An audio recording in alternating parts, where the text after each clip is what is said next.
This inventory is very important. You need to know the nature of your own thoughts before you can correct them. Your higher self gives that to you. This week, when you lie quietly in bed before going to sleep, think of those people who have been in your life. For each one, realize that he or she has reacted to you as you determined by your thoughts. Send to each love from your heart, feeling it go to them. Then forgive each, knowing what forgiveness really means. Thank you.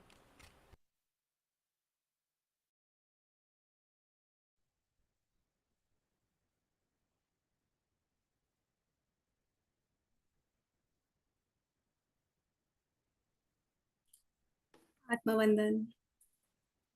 Greetings to all of you. So we are back again to dive deep in our mind and clear and correct our thoughts.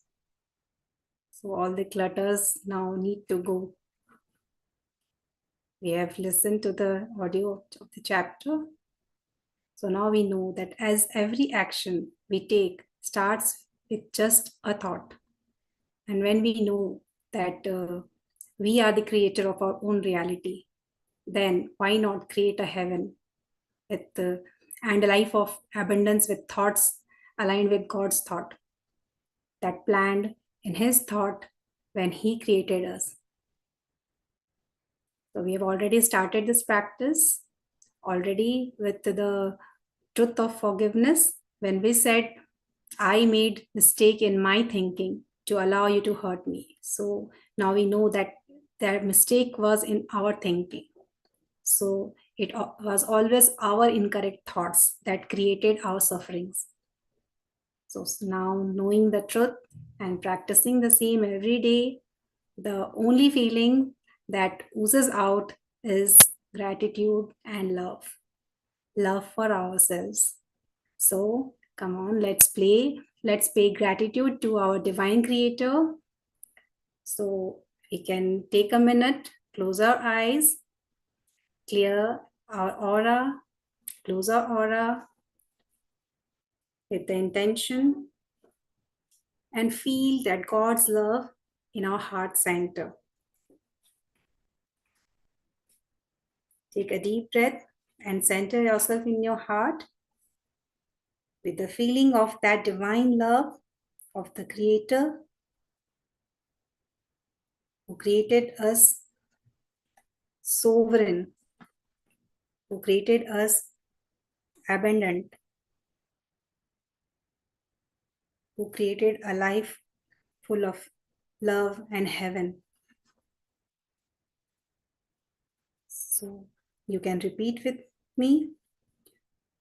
Dear God, my Creator, thank you for thinking of this creation and for thinking of me as a part of it. Thank you for creating me in your image and for making me a creator as yourself.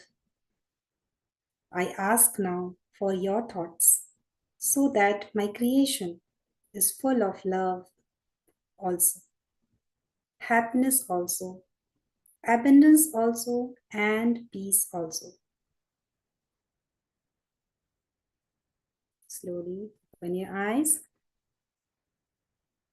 So now today, our beloved Monalji will guide us and give us brief about the chapter. So I welcome Monalji. Over to you.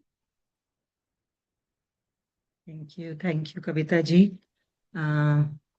Truly said that love is the sweet syrup that can change our life and bring abundance, joy, peace, bliss.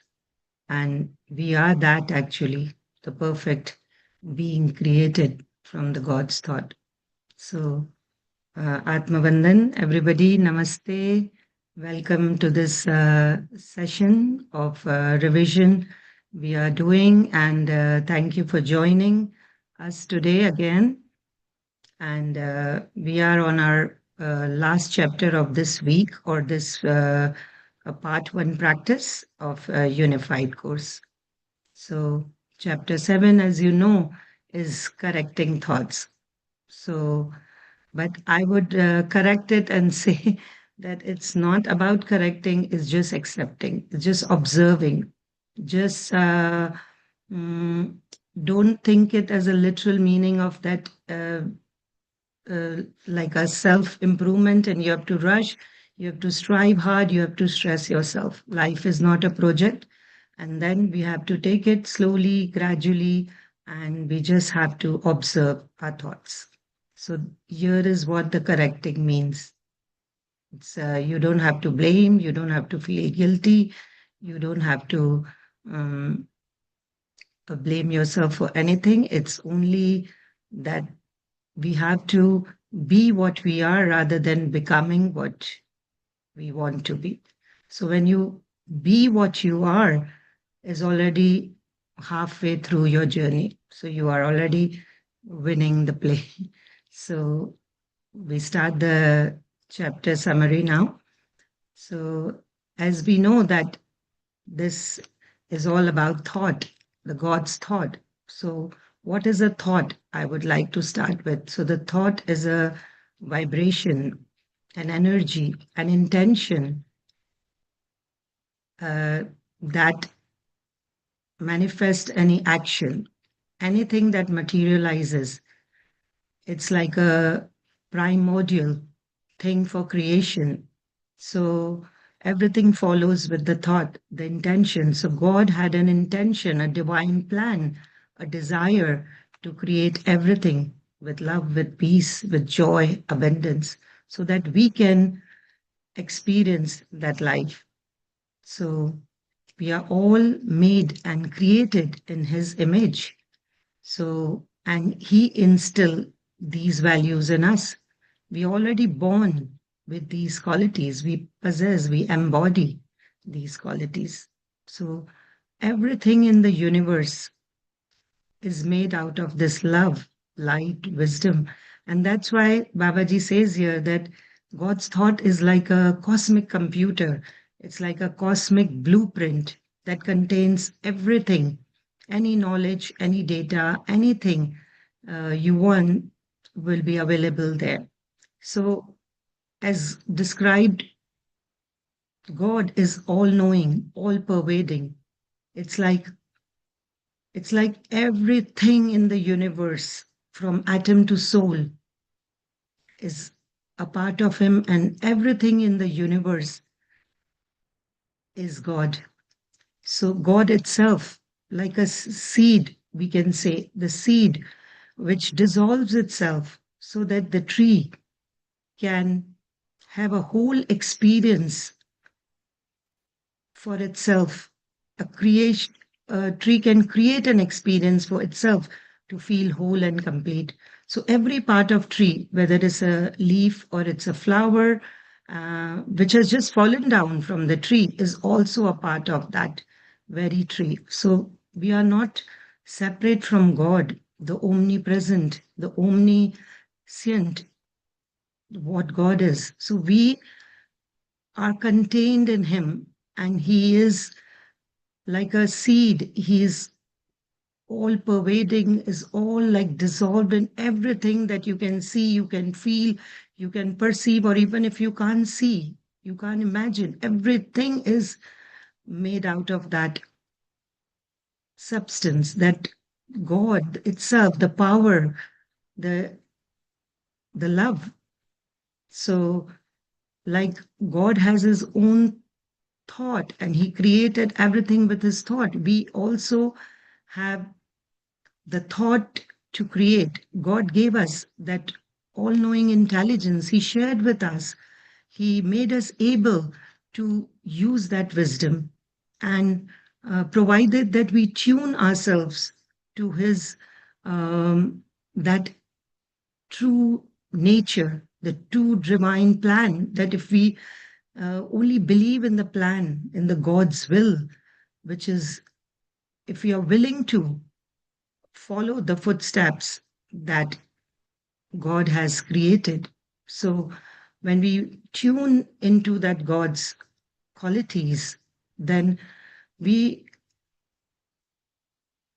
we can have everything that we want to know. And He made us able to create as well.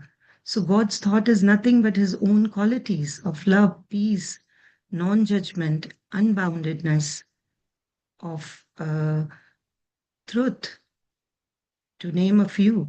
And then how when we follow the footsteps, when we follow our innate nature that we are born with, um, we experience the same experience that God wanted for us, because God inherent qualities are all these: peace, love, joy, light, and he and we are the integral part of that.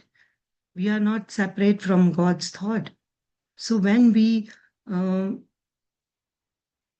when we follow this, when we tune ourselves to that innate nature of ours, then we experience nothing but God's qualities, because God has knows nothing except these qualities.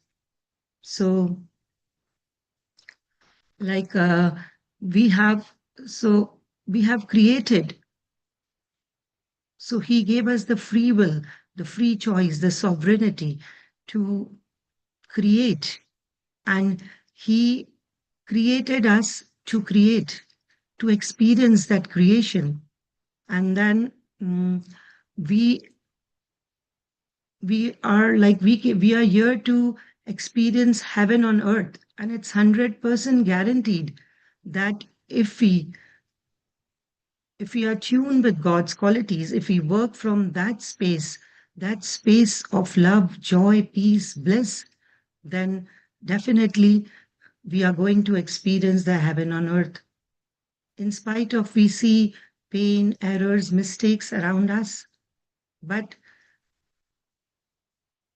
when we create experiences through this God's willingness, through God's qualities, the God's will, then we know that we cannot miss the takes. That in previous chapter Babaji said that mistakes are, we miss the opportunities, will not miss the opportunities, and plus will release the thought that life is a struggle, to err is human. Actually, it's not. It's only in our mind. It's only in our little wavering mind that thinks that life is a struggle. And so God is sovereign and we are sovereign. So here I want to bring your attention, your awareness to what Babaji says, that on one hand, we have God's will. So when you follow the innate inborn qualities, then what you experience is the God's will. What God wants us to have a fuller, richer, abundant life. And then on the other hand, we have some acquired qualities. We have our own free will. So look at the contradiction that the free will is given to us. But now the question arises of the choice, that what choice you would like to make. Would you like to go with God's will that created everything in the universe, which is truth, nothing but truth?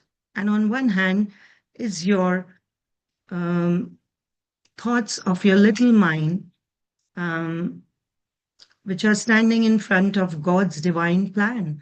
And you have many times also experienced that when you have chosen your own thoughts, you have created one for yourself many times, and then you have seen what's the difference. You know how to distinguish between the experiences that when we tune to the God's qualities, our inborn qualities, we possess, we embody those qualities. We cannot be separated, never. So, all knowing intelligence, perfection that we are, the ability to create that He shared with us, we all inherited from the God's will, the desire, the divine plan from God's mind is all this creation happened. It's originated from there. And then by time we forgot, and we made a choice, and then we made errors in our thinking. We created experiences of pain, of suffering, of thinking that life is a struggle, that why I'm incapable. While we are fully capable in full potential, we can work with all that abilities that we have, those qualities that we possess. And then, so this is the difference in that inborn qualities and acquired qualities and God's will and free will. So we are gifted with all the qualities of God. He did not keep anything with himself, the creation, the ability to create, the wisdom, all knowing intelligence, everything we possess. We have the infinite energy. So we can use that energy, we can do anything that we want, but um, when we are attuned to God's qualities, provided that we are. So now, uh, if you're willing to follow the God's will, the qualities that we possess, and you want to accept it and claim it as yours, so this is the right time, because we know the truth, the permanent truth is that God created this whole universe, everything, each and everything with his qualities. That is the only permanent truth. And in this ever changing life, nothing is permanent. Our mind, that the thoughts that our mind creates are only illusion, it's impermanent, because we always wavering, we don't know what to do, we are confused, we are under a spell of illusion.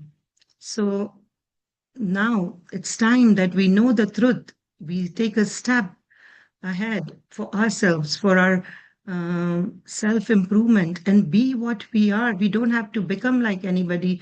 We don't have to do anything. We don't have to put any efforts. It's not like uh, regard everything as a play.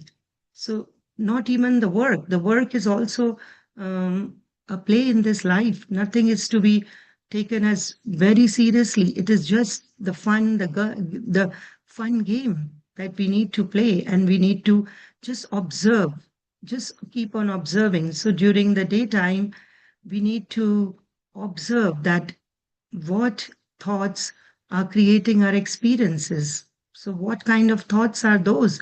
So if you want to change your experience, you have to accept the new nature of creation.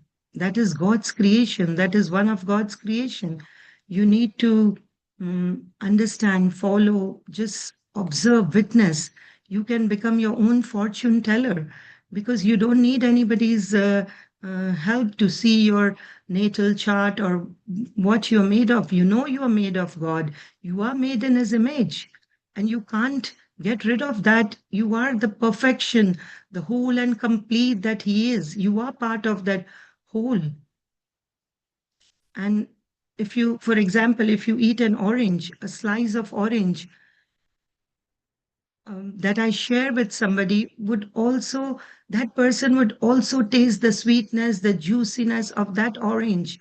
And when I will eat, I will also feel the same, like a one slice of orange or two slices of orange or the whole orange is the same. It's whole.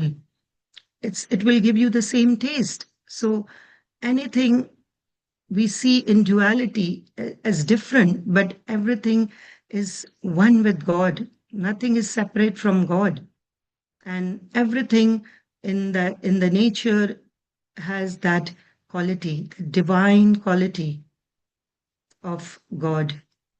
And now it's time that you claim that for yourself.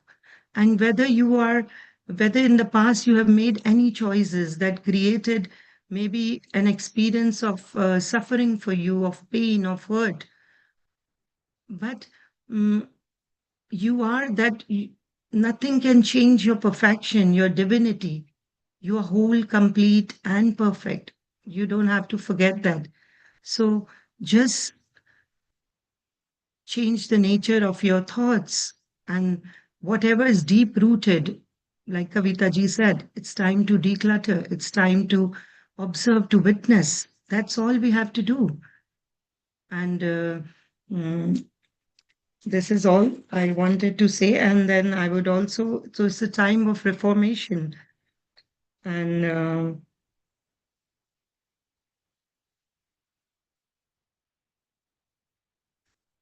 you tune into God's thoughts and claim it as your own. And then talking about the practice is that, like I said, in the daytime, during the whole daytime, you have to just observe what experiences uh, you have created. So, what has created your experiences is your thoughts. So, you don't have to judge, don't have to criticize, don't have to look down upon yourself. It's just mere observation. Just observe and just be. Just be what God has made you. Just be that love. Just be the being that you are, the powerful divine. And that is what God desires. That is the God's will. And for the quiet time practice, we will just get connected, centering the heart, then get connected to our higher self and asking for errors in our thoughts and just observe whatever thoughts are coming. We would need a notebook and a pen and just write down whatever comes to your head. You don't have to shame out. Don't have to worry about what thoughts are coming. You don't have to judge anything. Just be the non-judgment God that you are, the infinite energy. Don't give the negative energy to your thoughts while you're writing. Just be in your heart space when you are writing. Just write, simply write what comes to you. And the other practice that you can do in your the quiet time is asking why, if anything you want to change or you don't like it. So you have to ask that what thoughts created this experiences. So just drift, just shift your awareness. That's all. So that is all I wanted to say for the summary, and that is what I understood. So it was not an attempt of teaching. It was just attempt to share what I understood from the chapter. So the subconscious mind is very deeply rooted with thoughts, and there would be thoughts that would resist, but slowly and gradually, methodically, sorry, in a very gradual and step by step way, you can just see and work on yourself. So, working is only observing, working is only seeing, witnessing. So, that's all for today. Kavita ji, if you want to add, or Sailesh ji. Thank you, Monalji. That was very precise. What you are saying about God's will and free will, when I was listening to you, the difference was coming to me like, what is the difference? God's will and our free will. So you said it acquired qualities and all that, and how I related it. I was feeling that I was feeling about the outcome, like when we exercise our free will, then the outcome is not predetermined, like we don't know what will happen. That is why we always tend to go in worries, or after doing it we feel regret about that. So but when we know that we know about God's will, God's thought, we know all the God qualities, then that is a predetermined outcome. Even if you are just aligned and Right. you in tune with God's thought, then the outcome is has to be like The foolproof full. method that it Yes, said 100% guaranteed yes, results. Yeah. yes. So outcome will be so beautiful, but we don't trust that quality.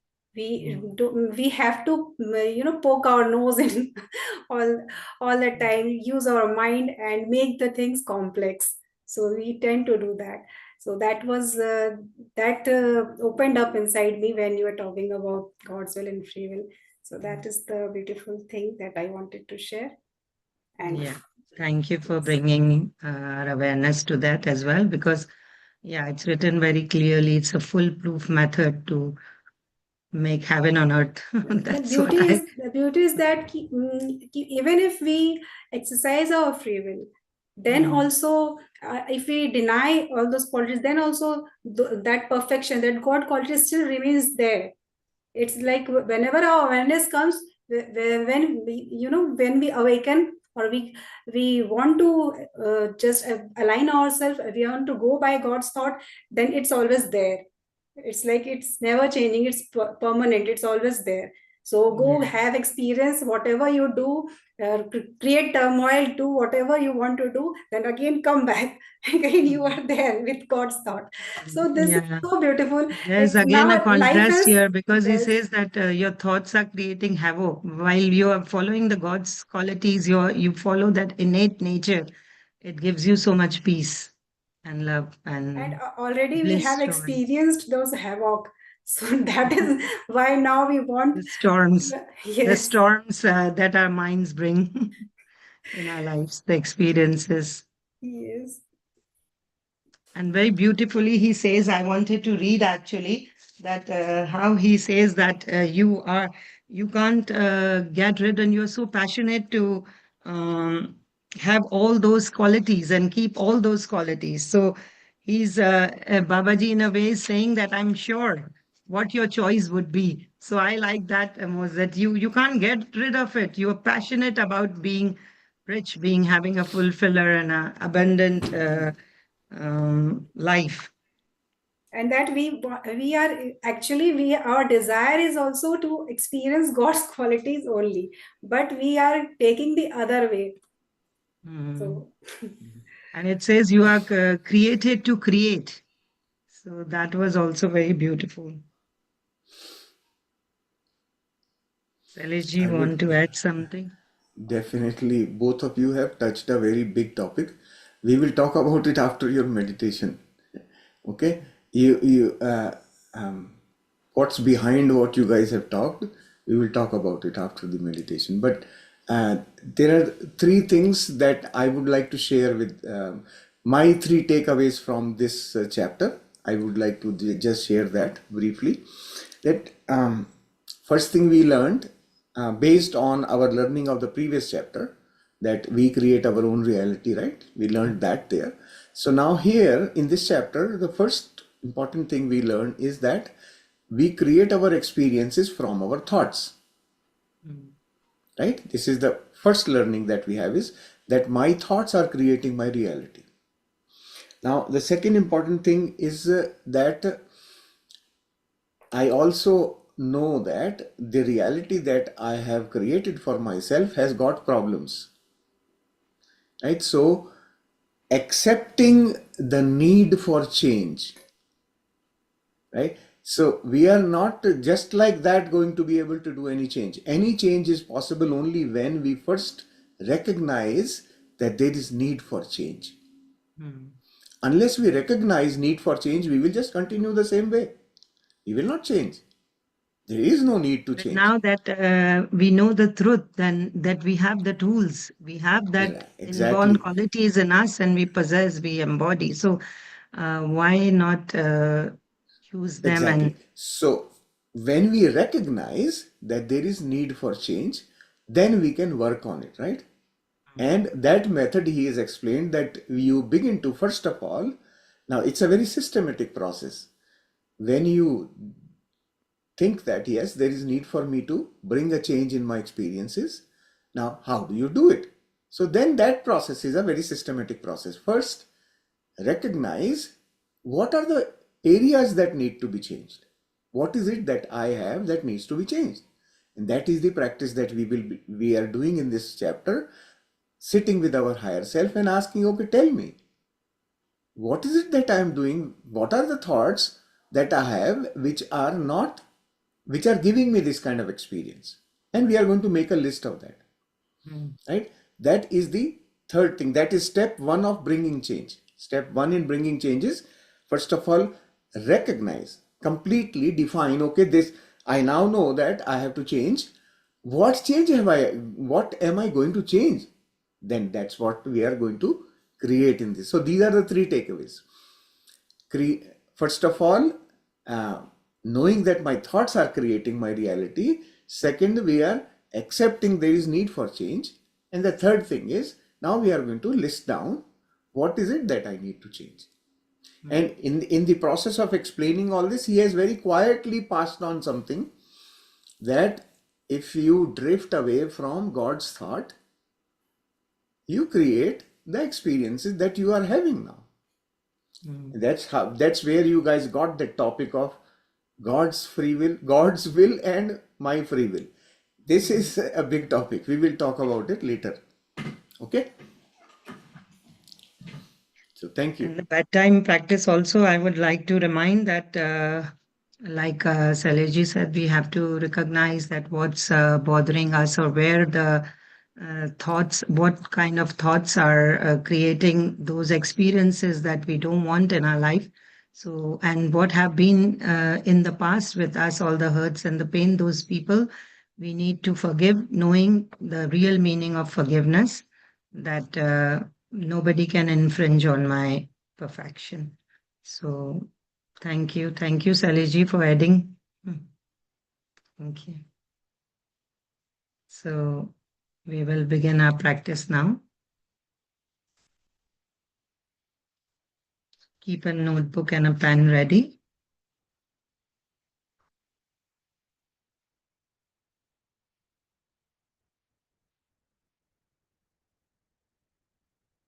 Take a comfortable posture. Relax yourself.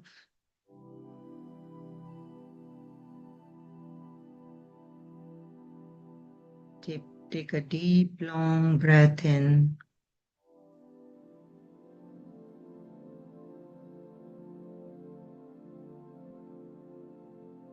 And release.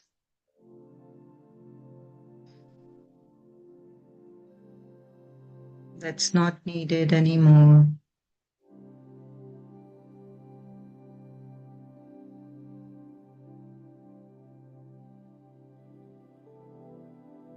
We don't have to worry about any thoughts, anything that happened in the past.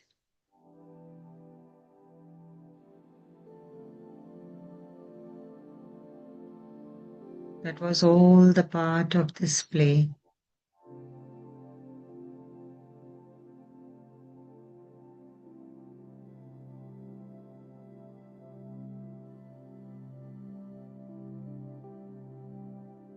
We are all unique in our ways of thinking,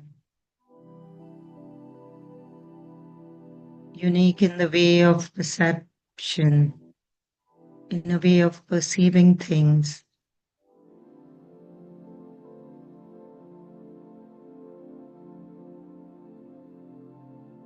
Whatever happens in the life around us,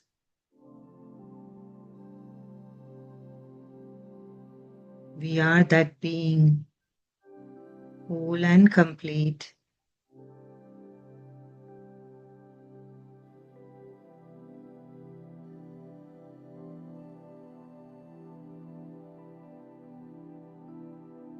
God has made us in His image. We are the sweet syrup of love.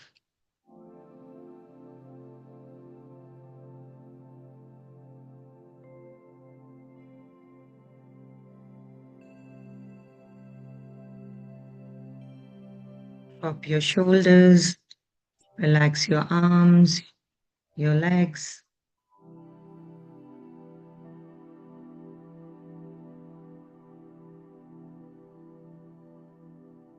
Stretch yourself if you feel like.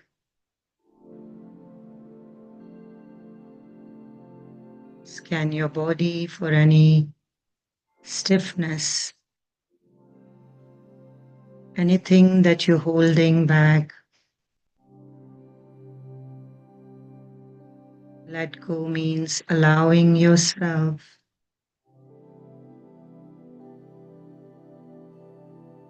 to be what you are. This is not a race.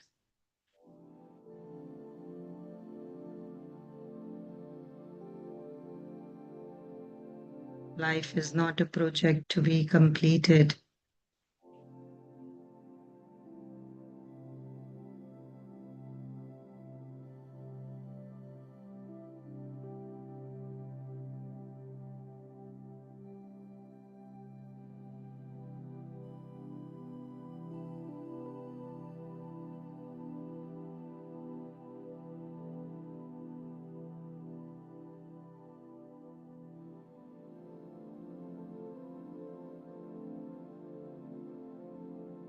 We have everything that we need,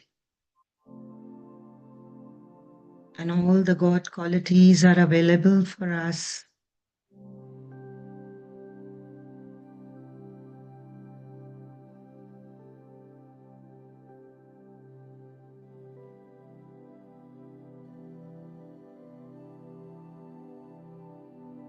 God's intention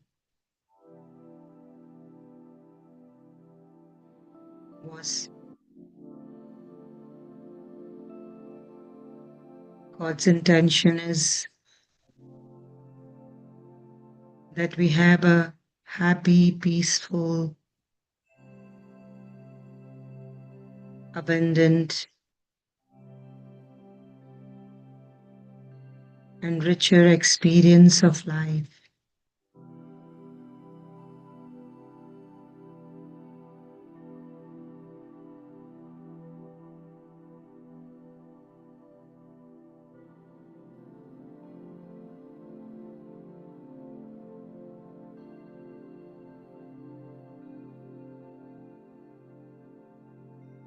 All that we see, we perceive, we feel originated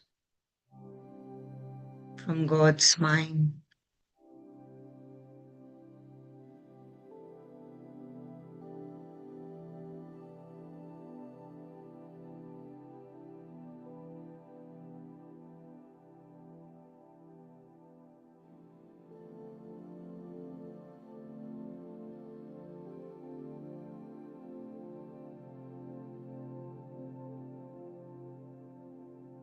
Come back to the truth that you are.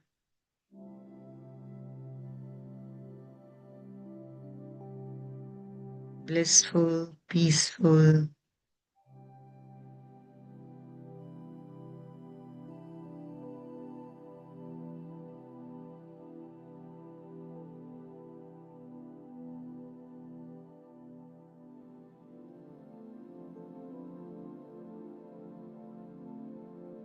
come back to your true nature.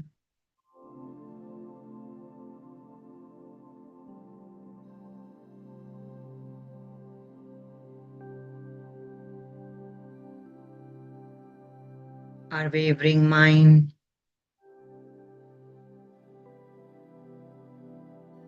will try to drift our attention,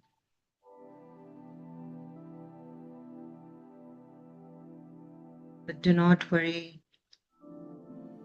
You just be.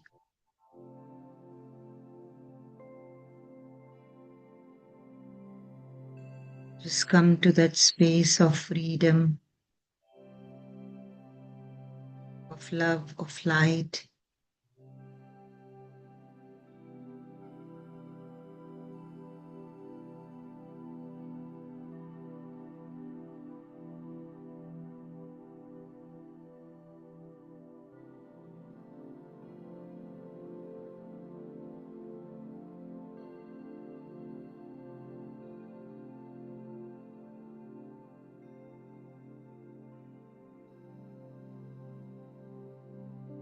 Feel the love, the vibration, the energy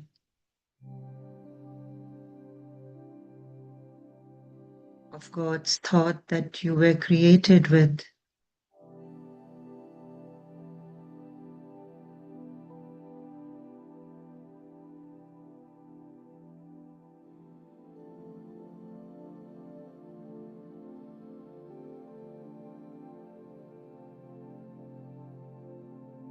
You are nothing less than the thought of God. the infinite energy.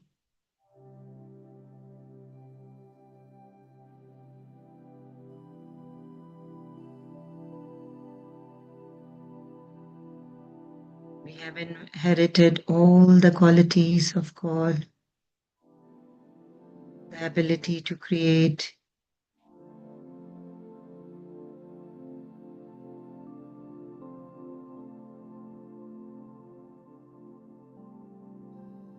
inherited the love,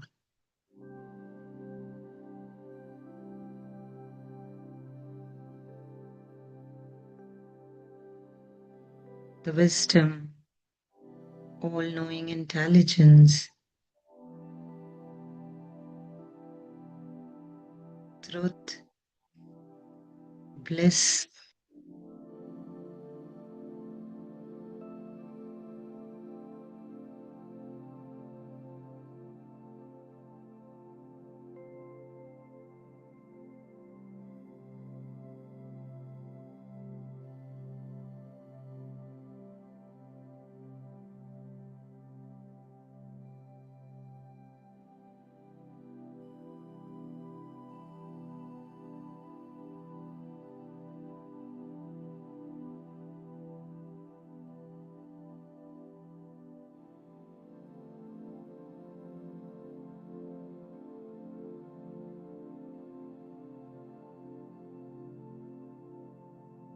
You don't have to be anything.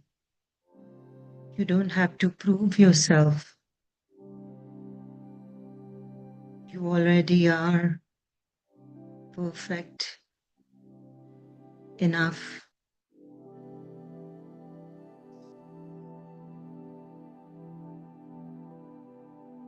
Nothing can change your permanence.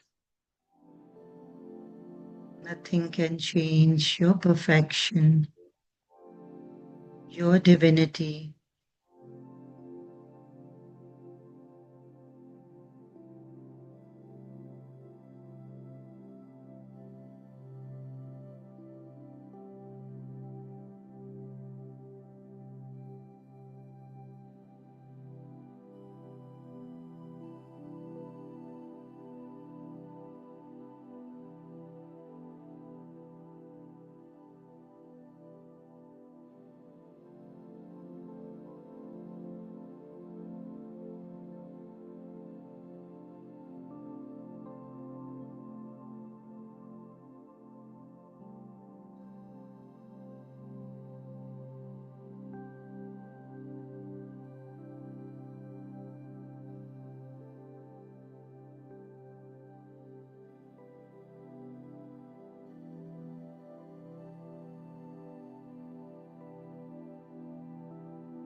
Higher self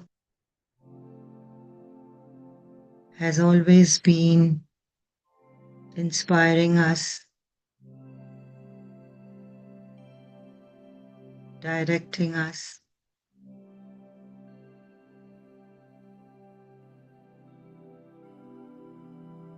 to our own true nature and telling us about our innate qualities that we are born with.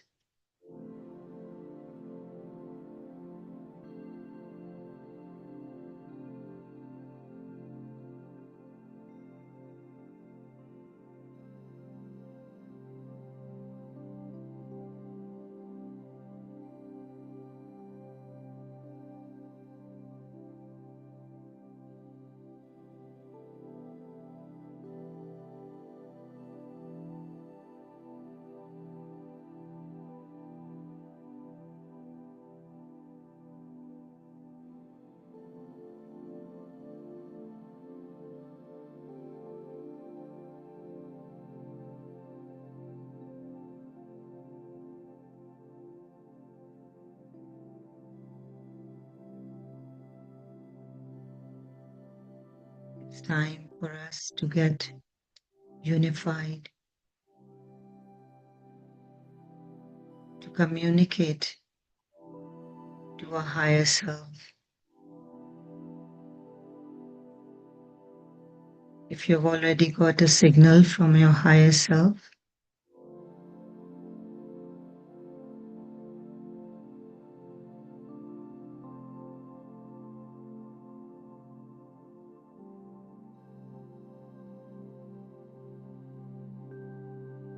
you can start your communication. And those who haven't got the signal, you can ask again, my dear higher self, can I get my signal now?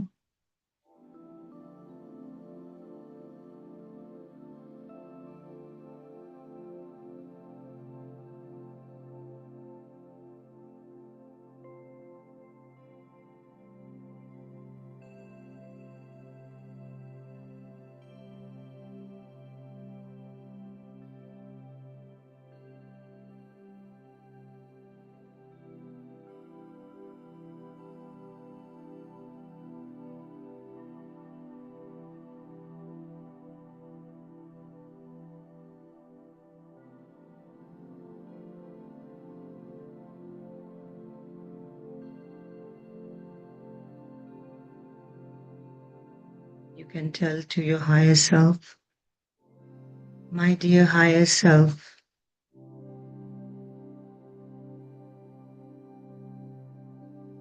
can you please reveal to me the errors in my thoughts?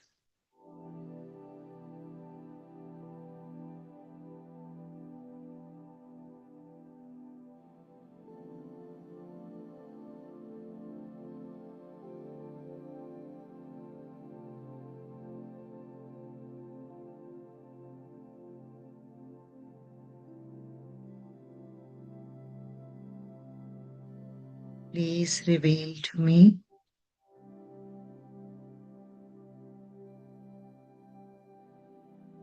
the errors in my thinking.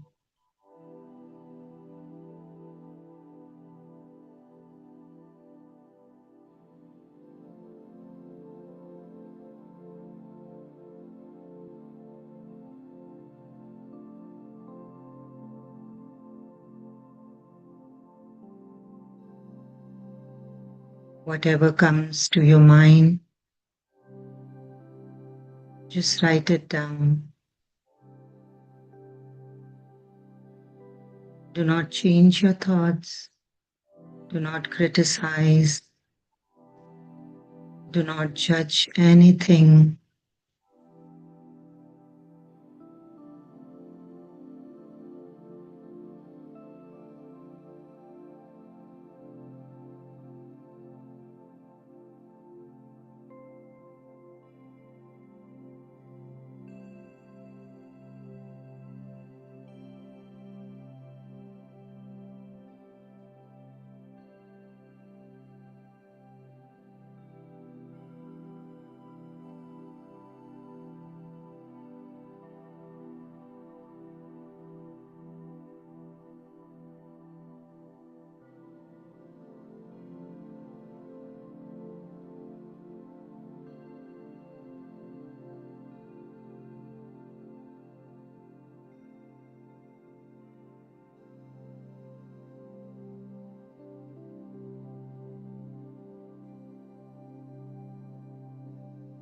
Anything that is related to any issues, events in your life.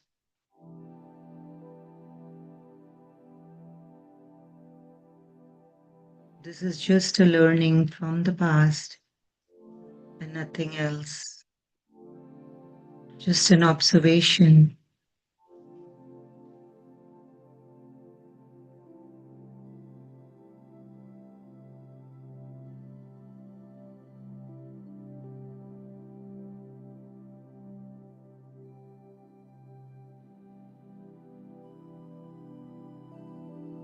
You might have thoughts like this: nobody loves me.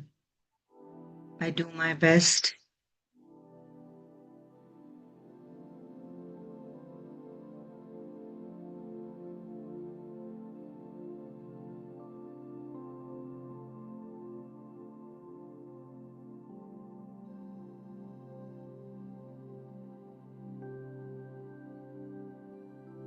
If anything comes like this, I have too many expectations.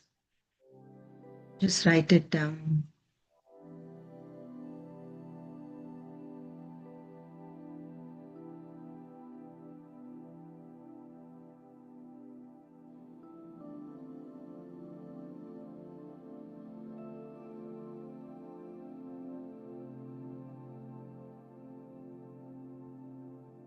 If there is thoughts of hatred,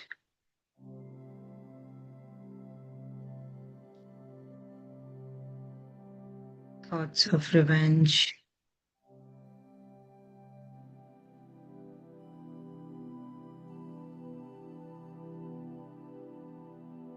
thoughts of not being enough,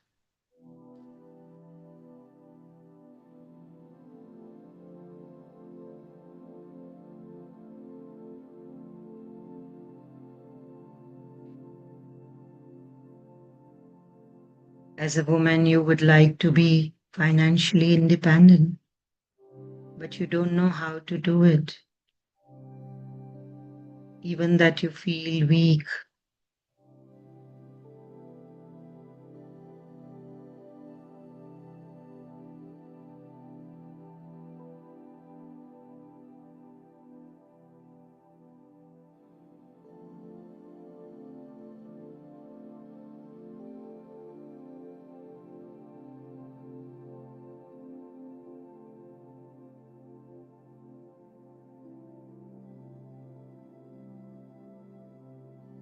Even the feeling that people try to control you.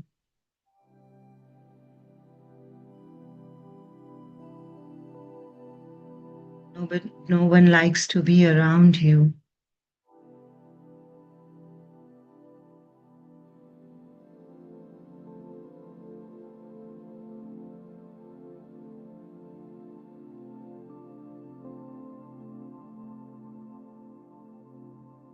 Anything that comes to your mind, just write down.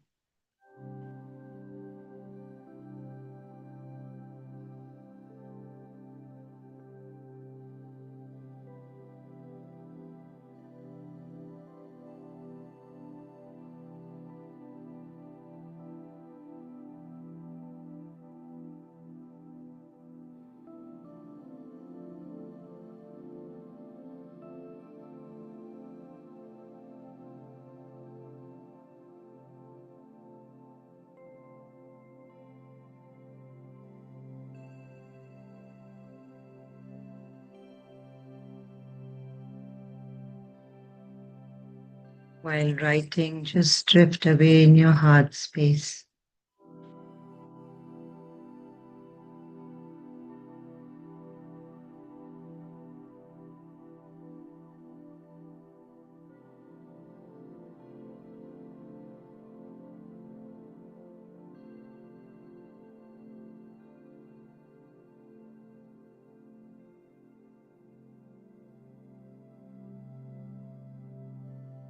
If there are no thoughts, do not worry, just enjoy the bliss, the peace.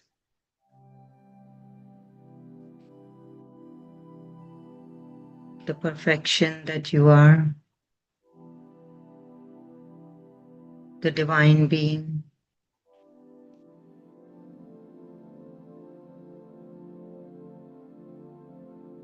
Nothing less, nothing more, just perfect.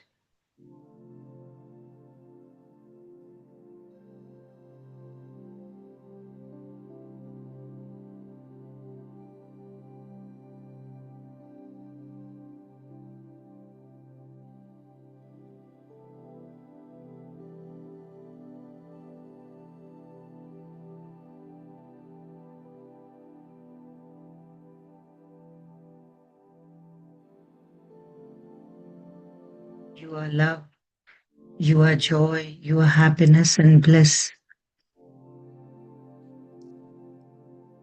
God has created you in His image.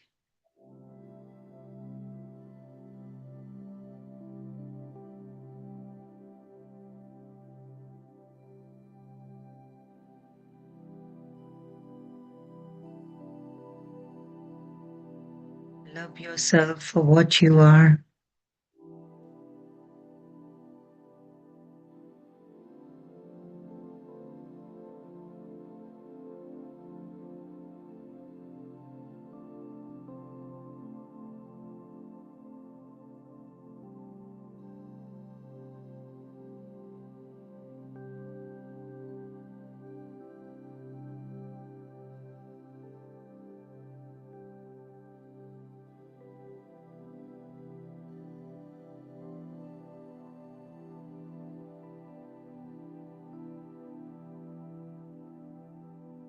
God is gentleness.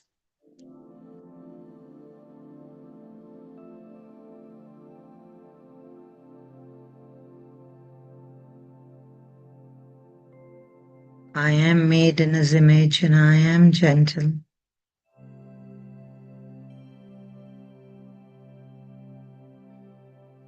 God is without judgment.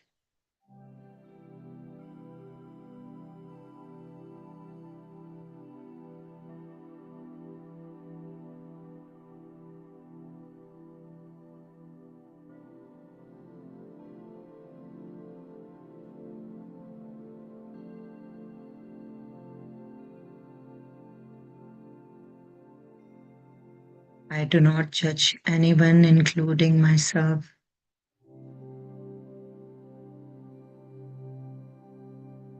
God is prosperity. God is abundance.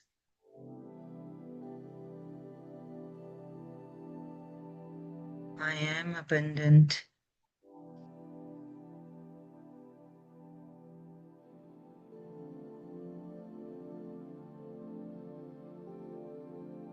I am love.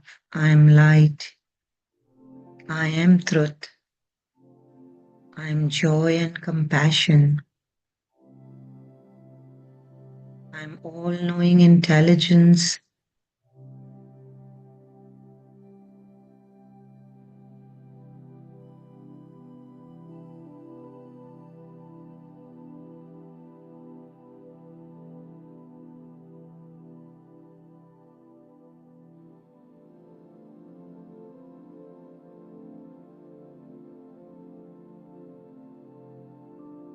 God is sovereign, and I am sovereign too.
This is your own personal diary.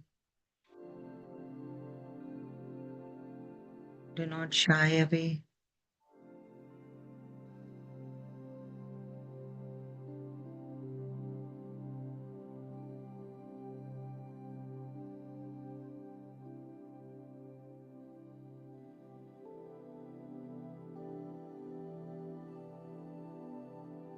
You need to know the nature of your thoughts.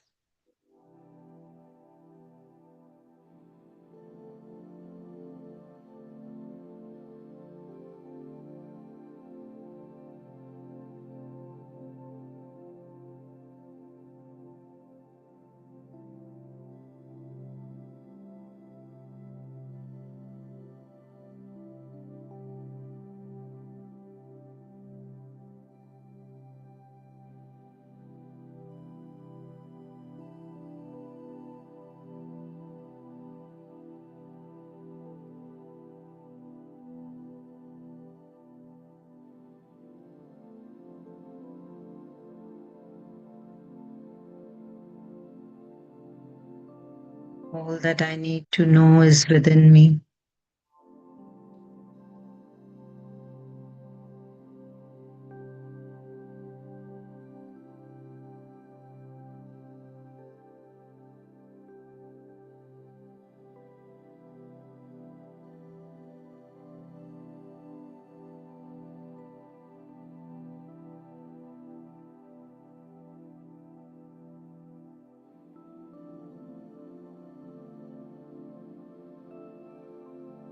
I know myself better than anyone else. I think in my own mind.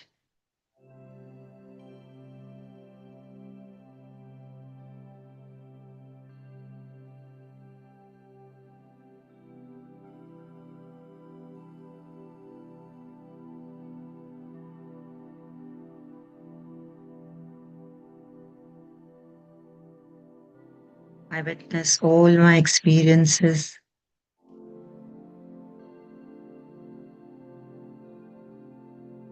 and the thoughts that created those experiences.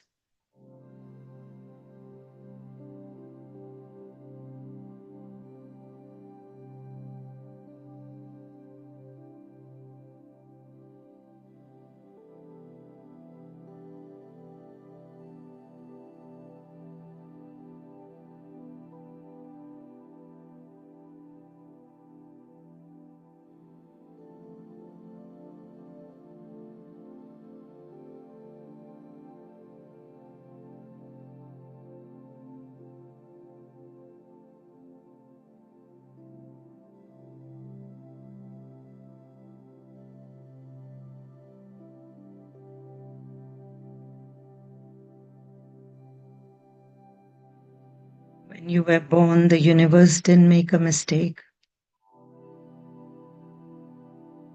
It wasn't trying to test you, fix you, or mold you into something better.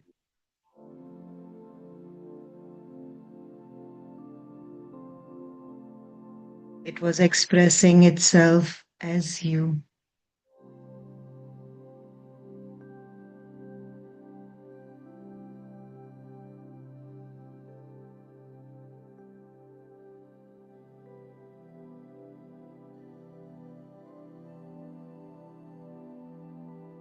You were created with the intention of creating. You are a creator.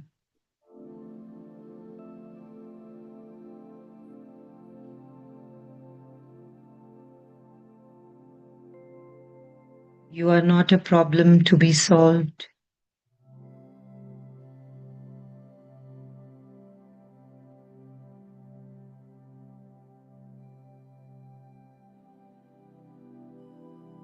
You are marvelous and perfect. You are part of that whole. God created you in His image.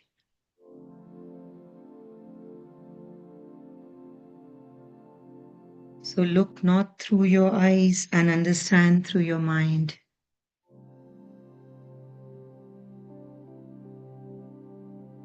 Nothing is wrong with you. Is the condition mind resists.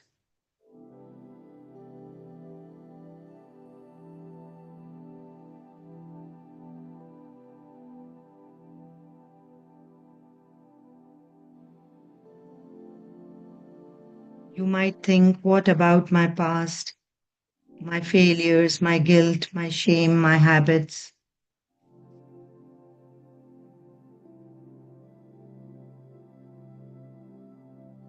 All of that is a part of the play, the part in the process of growing up.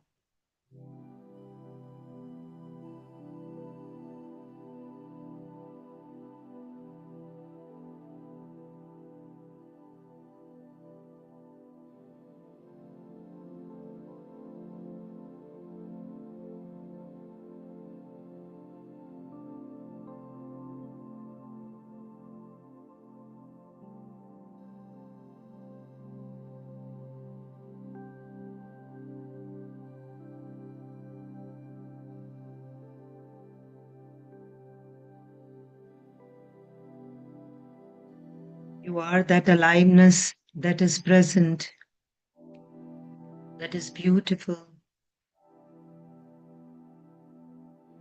that is ever blooming.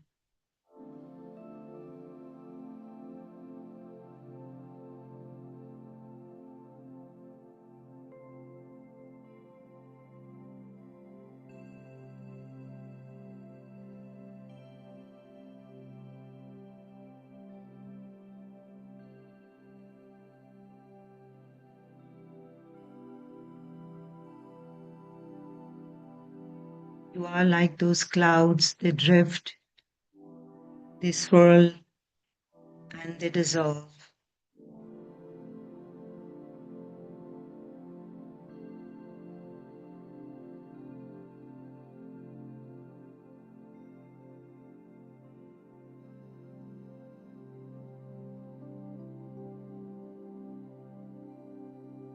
Your imperfections are not your mistakes.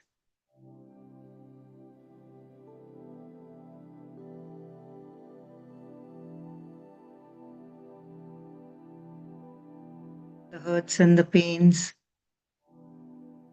that you experienced were invited by you.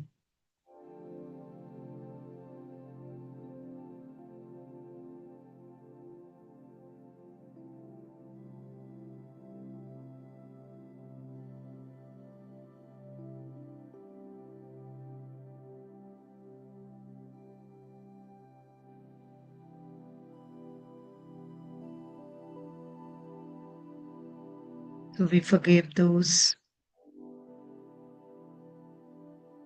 whom we thought did harm to us, or we blame them for our pains, our struggles, and we criticize them. As we know now, the true meaning of forgiveness.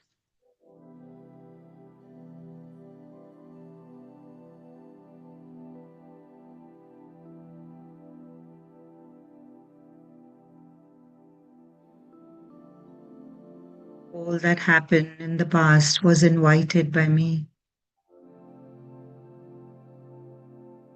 Others just did their best role. They played their best roles.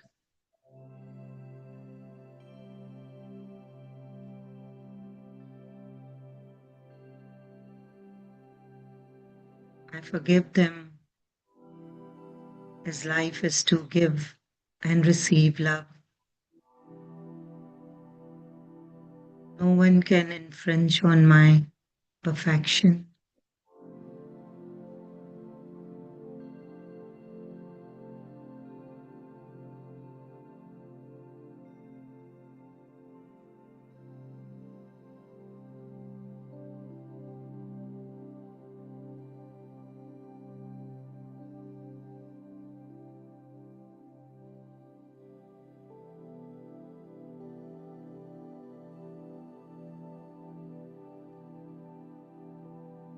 Let's express our gratitude to our higher self for always being there for us, guiding us, motivating us.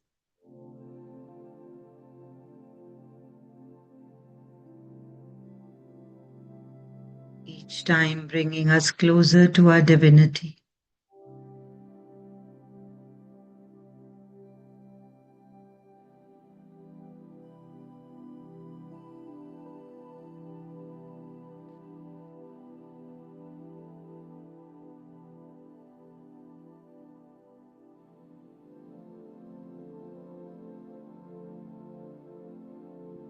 Thank you and lots of love. Take the name of your higher self.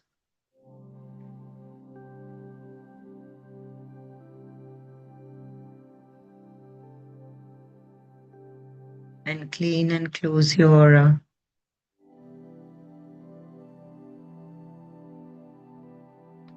To all uninvited influences in my aura,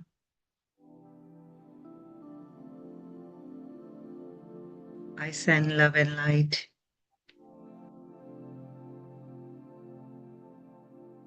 You are each whole and healed.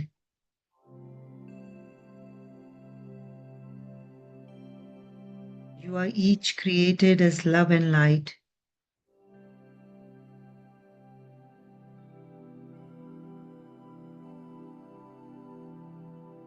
And you are still love and light.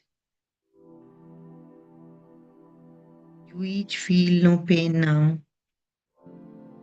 And you are not afraid.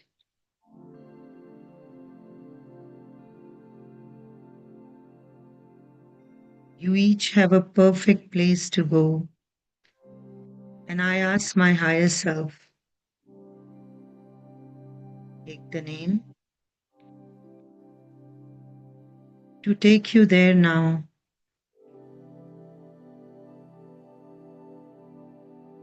Each of you go in peace.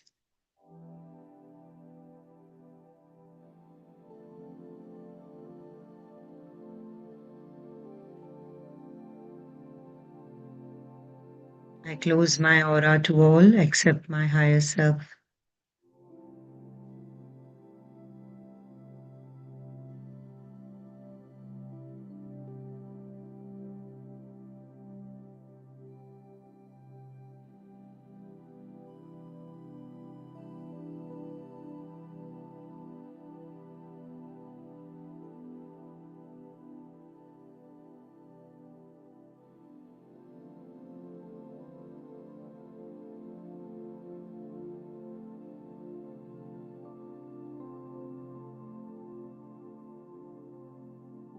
I send love to all thought forms around me.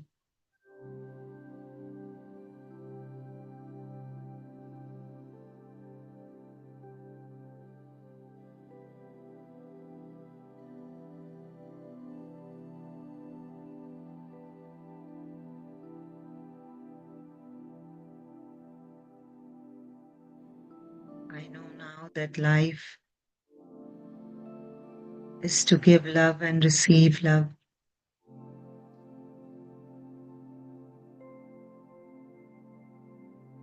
And whatever I give comes back to me.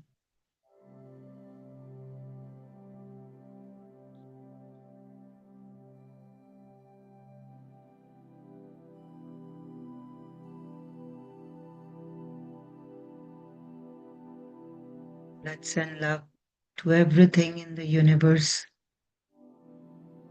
to the space where we are seated,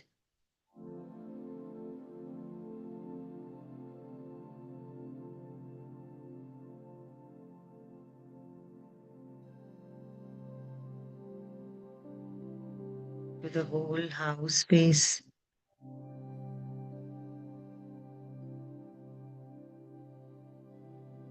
your surroundings, your neighborhood.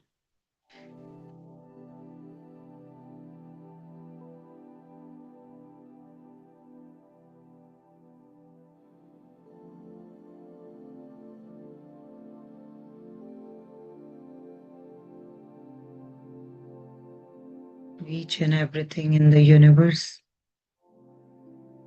Everyone deserves love, and everyone is made out of love.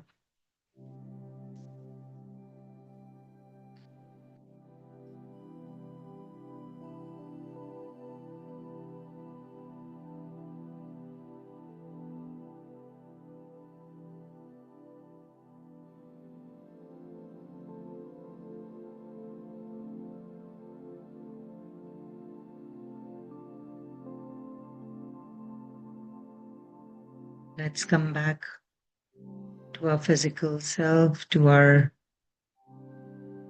place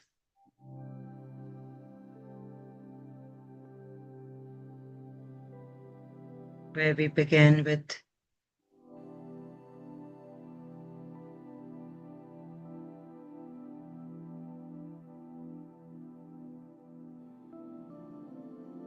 Slowly and gradually taking your time.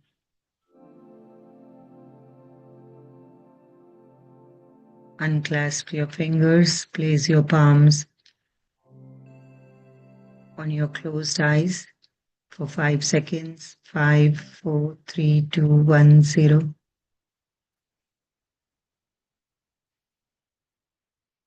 Open your eyes beneath your palms gently. Remove your palms and come back. Sip some water.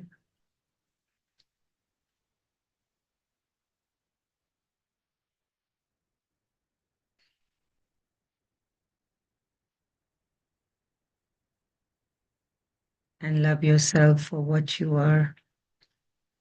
Thank you, thank you, thank you. Thank you, Babaji. Thank you, Monilji. Thank you so Thank you. much Thank you, for Kavita ji. becoming the medium to connect us with our thoughts. Thank you. So, Salish is here. I'd like him to speak.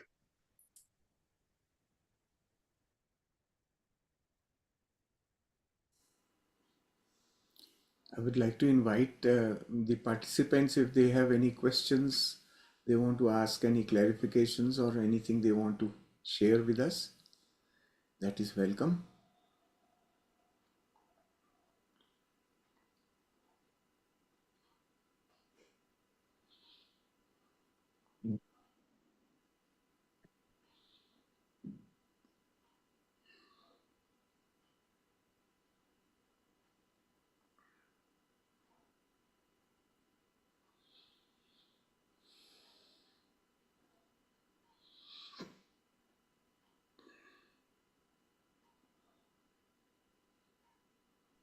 I got one incorrect thought. Like it was a thought. I don't know. Later we will find out. I will work on it. The thought was that when we are in this path, in this journey, so like in a group consciousness, when we are guiding others, we are taking courses. That is another thing. But since sometimes I see clients one on one, so the thought was related to that I feel that when I am helping them out, then there is some exchange. So means I am interfering in their karma, and I don't know, the thoughts were around that. So I never think like this, but this thought was coming to me today. So what's your take on that? It depends on how you are thinking about it, right? The understanding of karma that I have is that by itself all deeds are okay. Nothing is wrong with any deed, right? The what makes that deed a karma of, or defines what kind of karma it is, comes from the intention behind the deed, right? So when you use your gun to shoot somebody, if you are shooting somebody with the intention of enmity, then it is one type of karma. When you are shooting them to save your country, it is a different type of karma, right? So it's that action was still the same, the consequence was still the same, right? Um, we have to understand the intention. So the reason why this thought came to your mind was that look at the intention behind what you are doing, right? The if your intention is not to change that person or anything, you are fine. You are simply helping the person find their own um, blossoming or whatever, right? Become themselves. So that healing is also that process only. So the intention with which you are helping someone heal, that intention is what is important, right?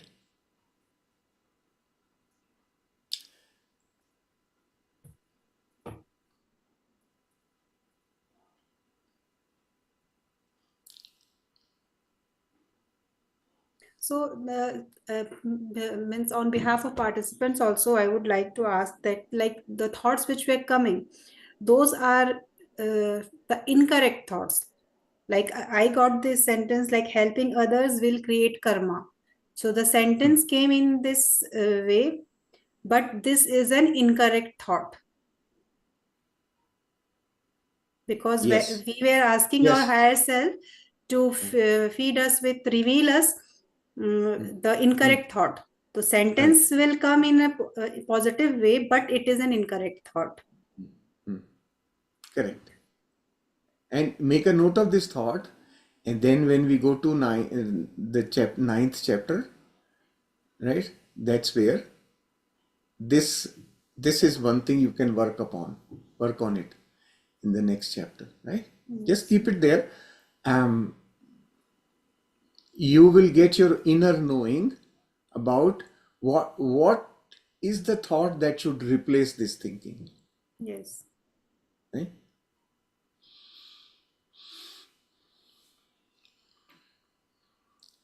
Because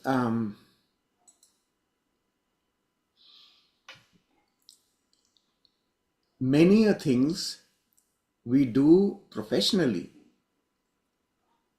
There are so many things, right? The butcher, for example, his profession is to kill animals. That's his profession, right? Now, he's doing that professionally without any bad intention behind it. His intention is to feed his family, just like Angulimal, his intention was not really bad. His intention was to feed his family. But the consequence was not good. So we have to understand, the karma is a very deep thing. To understand karma is a very deep thing. It's not to be taken lightly. Understanding karma is very important, and maybe that's one thing you would want to investigate in your own thinking thought process as to what do I understand about karma, and is that understanding now at a stage where I need to refine it, right? So you can work on that. But definitely remember Seth teachings on when you are dealing with karma, thoughts on karma. Remember the Seth teachings of Seth, right? That basic fundamental that I am the creator, right? That one. And since I am the creator, since I define everything, then karma is not to be taken as a definitive rule or something. It is not governed by law. None of those things. Right? We are not punishing anybody for anything because the karma is not associated with a person.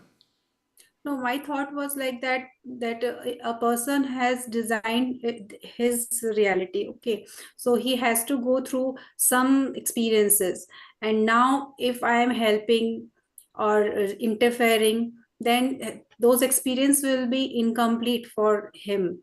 So in that way, my thoughts were like that. So that person has come to you for healing, isn't it? Yes. Then it's not your karma at all. That person is now looking for a change in his experience.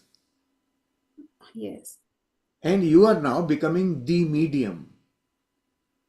So when you help somebody as a medium, you are simply representing God. That's it. That person is now working upon his own karma. Now he may have come to a stage where his learning process is over and he needs to heal and move forward. And you are simply facilitating it. But before Unified, when I had not joined this course, before Unified, my intention was that yes, people are those who need healing. I can become the medium. What I have means I have healed myself. I know the process, so I have learned, and now I can help them. But after Unified, whenever I see someone or someone shares their problem or come to me for the any solution, then I simply feel that when we have such a beautiful course available, when we can heal ourselves, this is a kind of self healing. So I feel that I introduce them to this course, and I feel that why to interfere in their karma, just Ye- move back. So this That, is the thing. I recall that I sometimes I think like this. hmm. And what I'm saying is enabling others, helping them become independent is a very good thought. That's a very, very good thought, right? So instead of giving them medicine or a treatment, you are telling them how to heal themselves. That's perfect because that's a long-term solution. Because today he is able to overcome, with your help, he is able to overcome that specific issue. Next, what about the next one and the Yes, one yes, after there that? are multiple issues, and I Hmm. have seen that even though I have healed myself, but after joining Unified, there are many the issues, the layers of issues were so many that it just got released one by one. So, Hmm. so when I know that this kind of course is available, then why not introduce them to this one? Yes. Also, remember from your own perspective that you have been rewarded with certain abilities, Hmm. right? That ability that you have within has to blossom. It has to just blossom like a flower. And whoever comes in contact with that gets the benefit of it. Right? When you blossom, you will not have any intentions behind your fragrance spreading. You are just fragrant, your fragrance is spreading. So your abilities, your talents are just available for anyone to use. That if you are looking at yourself that way, that I am simply the flower of heaven and I am blossoming, that's it. And when someone comes in touch with me, they get fragrance. And that fragrance heals them. So the style of your fragrance could change over time. Your initial style could be that, okay, let me treat you. Hmm. Then your style over time will change. Well, okay, let me help you learn how to heal yourself. And after some time, it would change even further. You will just let them be. And they will automatically generate that ability to heal themselves just by being in your company. Right? This is how we are gradually growing. So there is a So, okay, there please is a repeat the time. third one. Please repeat the next step, The like third third one is step. that when you will simply be, think of Patriji. He Mhm. didn't do anything. He never did things, right? But people were so stuck to him. Hundreds of thousands of people were just attaching to him. They all wanted to be with him. Why did people want to be with him? Because they were able to experience something much bigger than what someone else could have given to them. Just by being, right? That is what, that is the stage where we all eventually we reach there. And there's nothing special about it. It's just our own evolution. So as long as we are working on the self, we are going to be there patiently. Patiently keep working on self, right? And never, after a certain stage, we do not really have to worry about karma also, because karma is again our own desire for experience. Essentially, that's all it is. I mean, once you remember the um, Seth wisdom, and also what Babaji has taught here, right, in chapter 6, we create our own reality. So as long as we understand that thing, we remove that convoluted thinking of karma, simplify it, right, and then that's fine. So you certainly not interfering comes from intention only, right? Yes. I've never been thinking like this, but this thought came. That means there is something still to work upon. Yes. So yeah, so maybe you may get something completely different from this discussion. Yes, yes. Just be prepared That for is that, the right? thing, because Yeah, I am not thinking about this topic, anything like this. right. Yeah, And yeah. out of the blue, this came out. Huh, huh. Preeti ji has also written something here. You can Yeah, read, Kavita ji. Yes, she has written, our inner beliefs will define the consequences. We become the medium, but we can't heal others. He came to you to change his reality. Likewise, we go to doctor and get help. So only who are ready with newer self, he heals himself. yeah. Yes.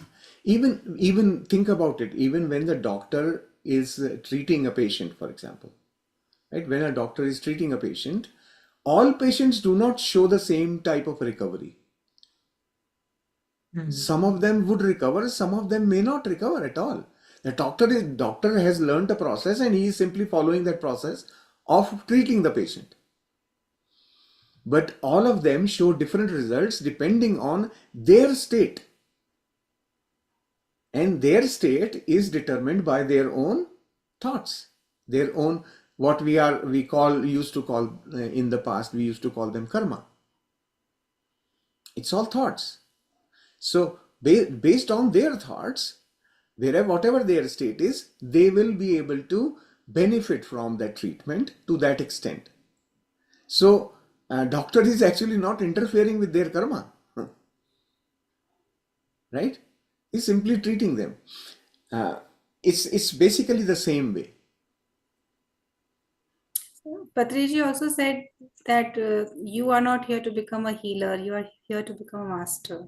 And master enables That is inside us how to heal, self-heal. that is a different perspective, though. Okay. Understand that perspective. Why did he say that? That was basically to help you focus on self rather than outside. Every person who learns healing is focused on outside. I will heal this entire world. That's not, we are not here for that anyway. If the entire world had to be healed, the creator would have done that already. Right? Think about it. I am not greater than the creator. So if everyone had to be healed, completely healed, then creation would not be like this. There will be no variety. Everything will be same, just like students in a school wearing the same uniform. Right? We all have a difference, and that uniqueness, that difference from everything else, that uniqueness is my identity. So that desire to change the world itself is wrong in its um, fundamental way. If you look at it, that itself is wrong.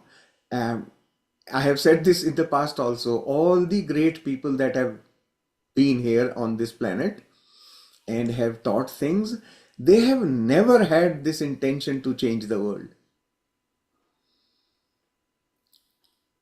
Nobody, none of them.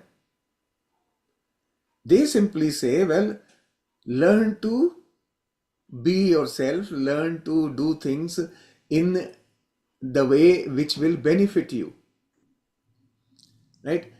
But they are not forcing you, they are not pressurizing you, right? They are not saying, well, no, everybody should be like this.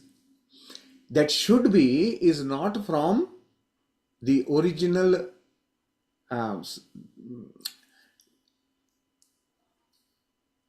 people or the original gurus or whatever we can call them. It is the followers Philosophers. who We are introduce the shoulds. The rules are defined by the followers, and once again the followers did that for themselves, and everybody is simply copying. So none of the great people that we know of would ever make rules. Their sayings, if you carefully understand the sayings, their sayings is about describing the beauty, describing the goodness. That's all they describe. They don't say that you do like this. They simply say that one who does like this it will become like a flower. I experience the love of God when I am in this state. There's a big difference. And when all this saying gets written down by the followers, they write it like a rule. And that's what starts a religion.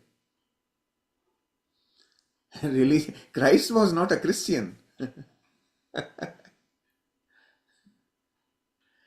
Remember that. Christianity was defined by Christ's followers. And you know when somebody writes things, right? They introduce themselves into the sayings. And several of his followers wrote different versions of what they heard. And all that put together became the Bible, the book of rules. That's how things happen. So we are actually drifting from the main topic. We are all creators of our own experiences, and as long as we do not worry too much about what's going on outside around me, we are fine. Because when I become that fully blossomed flower, my fragrance takes care of things. The fragrance of Jesus, the fragrance of Nanak Ji.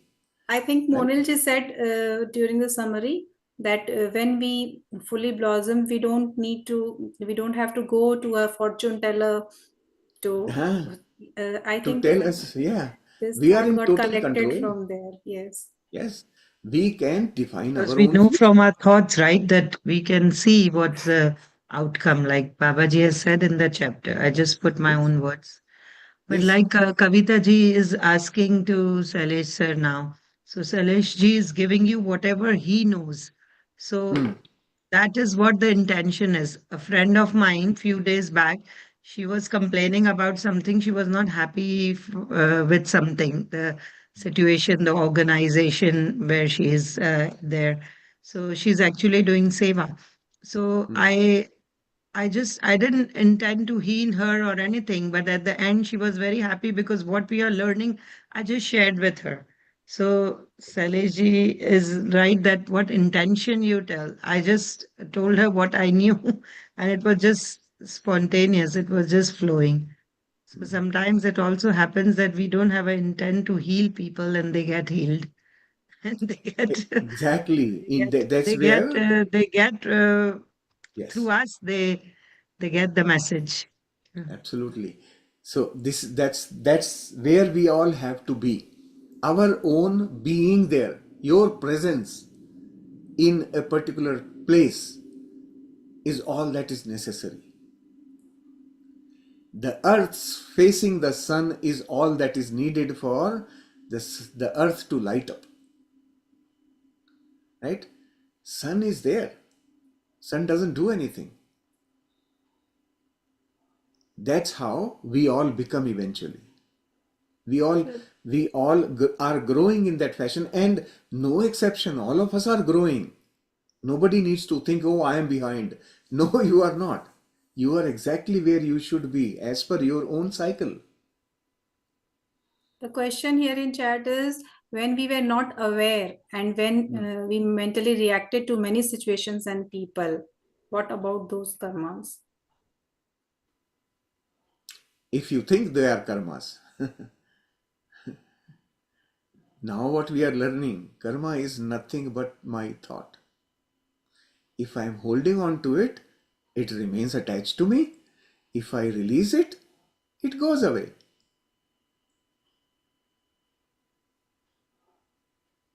You work on your karmas through your thoughts. Whatever you did in the past, if you are hanging on to it, if you are holding on to it, it is there with you. Maybe you are holding on to it in your subconscious mind. And through this course, we are clearing that. We are cleaning it up.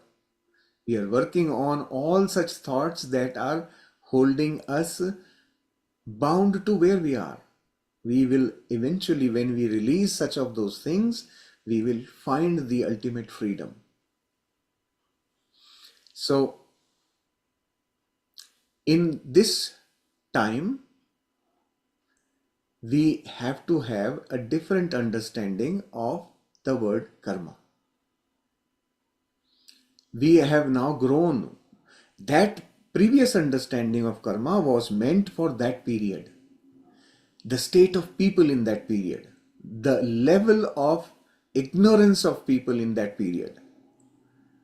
That was that knowledge, it was meant for that. It was suitable for that. Today, we have progressed from there. Now we have a better understanding. Now our ignorance is much less. Now we can look at the same thing with a different perspective. So being open to learn that's why it's very important.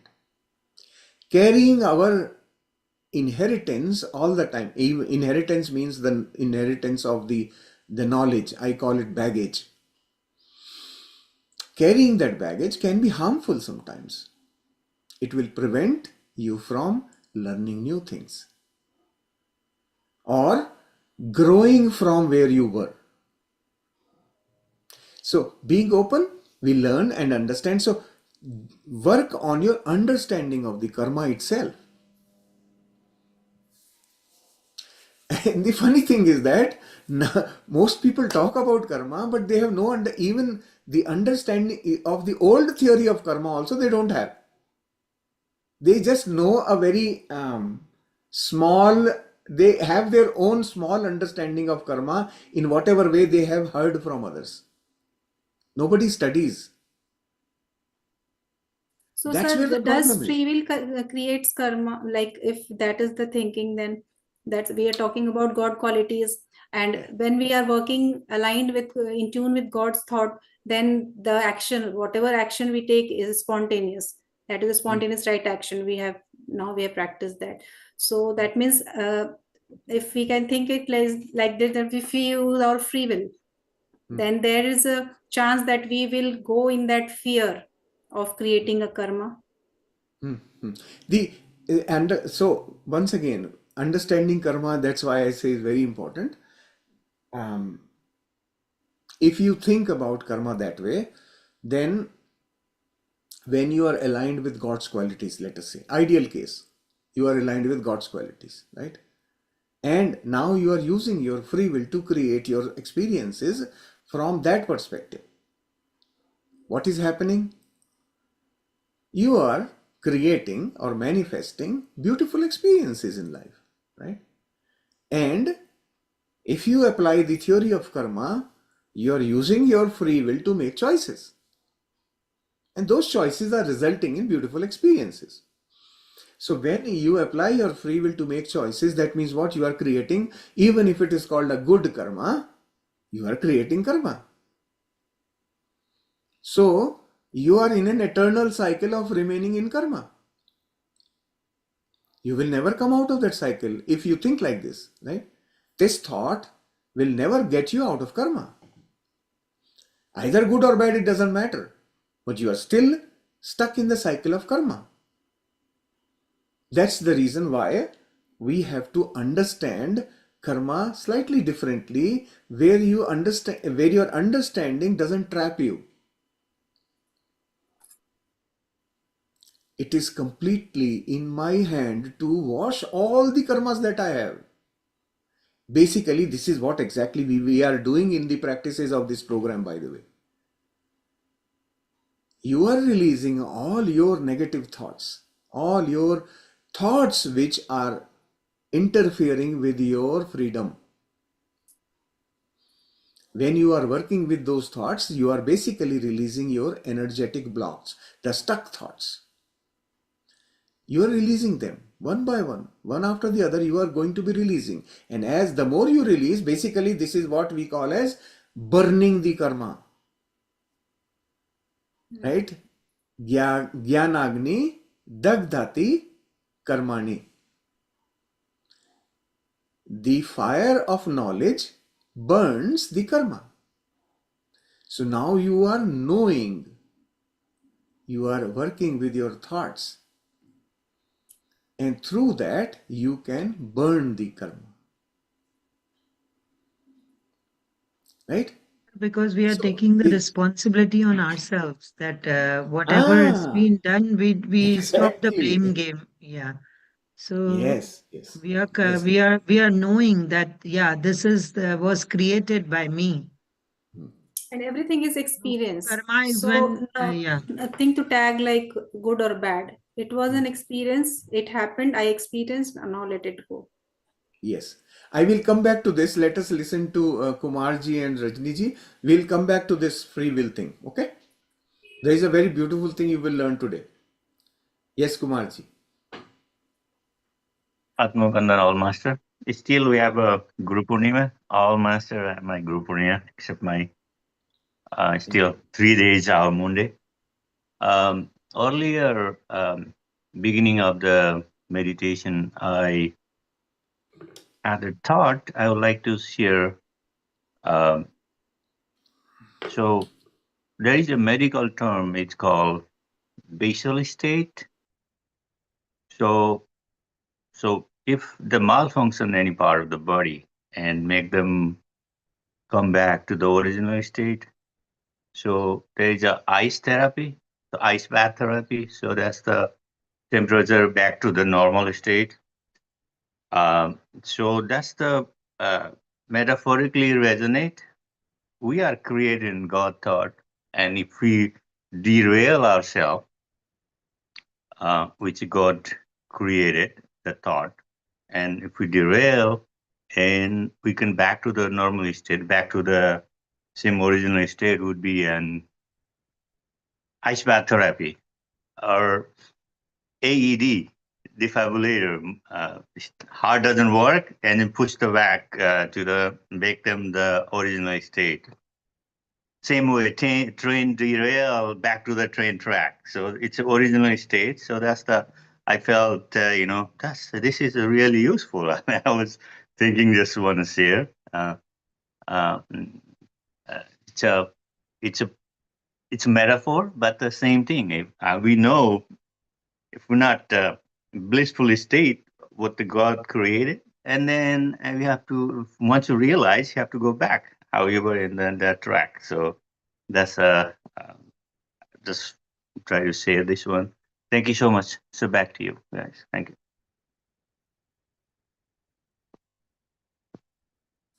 Thank you. Thank you. Wonderful. It's something we have been basically learning through this courses also. When we drift from our alignment with God's thoughts or God's qualities, we get into that state where you need the AED, right? That's what basically. Now, the first thing what happens in any situation, first you have to realize I am sick. I need treatment. That's the first thing that has to happen, right? I need treatment. That's when you get up and go to the doctor or to the hospital, wherever, right? So recognizing our own state is important. And that's where comes the main important thing about being aware. That awareness is very important, right? When it is physical, the body tells you the pain will bring your awareness there. But when it is mental, we do not even have a sense whether am I having sickness at all or not. You get used to that thought, that sick state of the mind. That's where awareness is very, very important. With our awareness, we wake up to that sickness. And then we are able to find out, okay, what is wrong here? Let me see. And then fix it.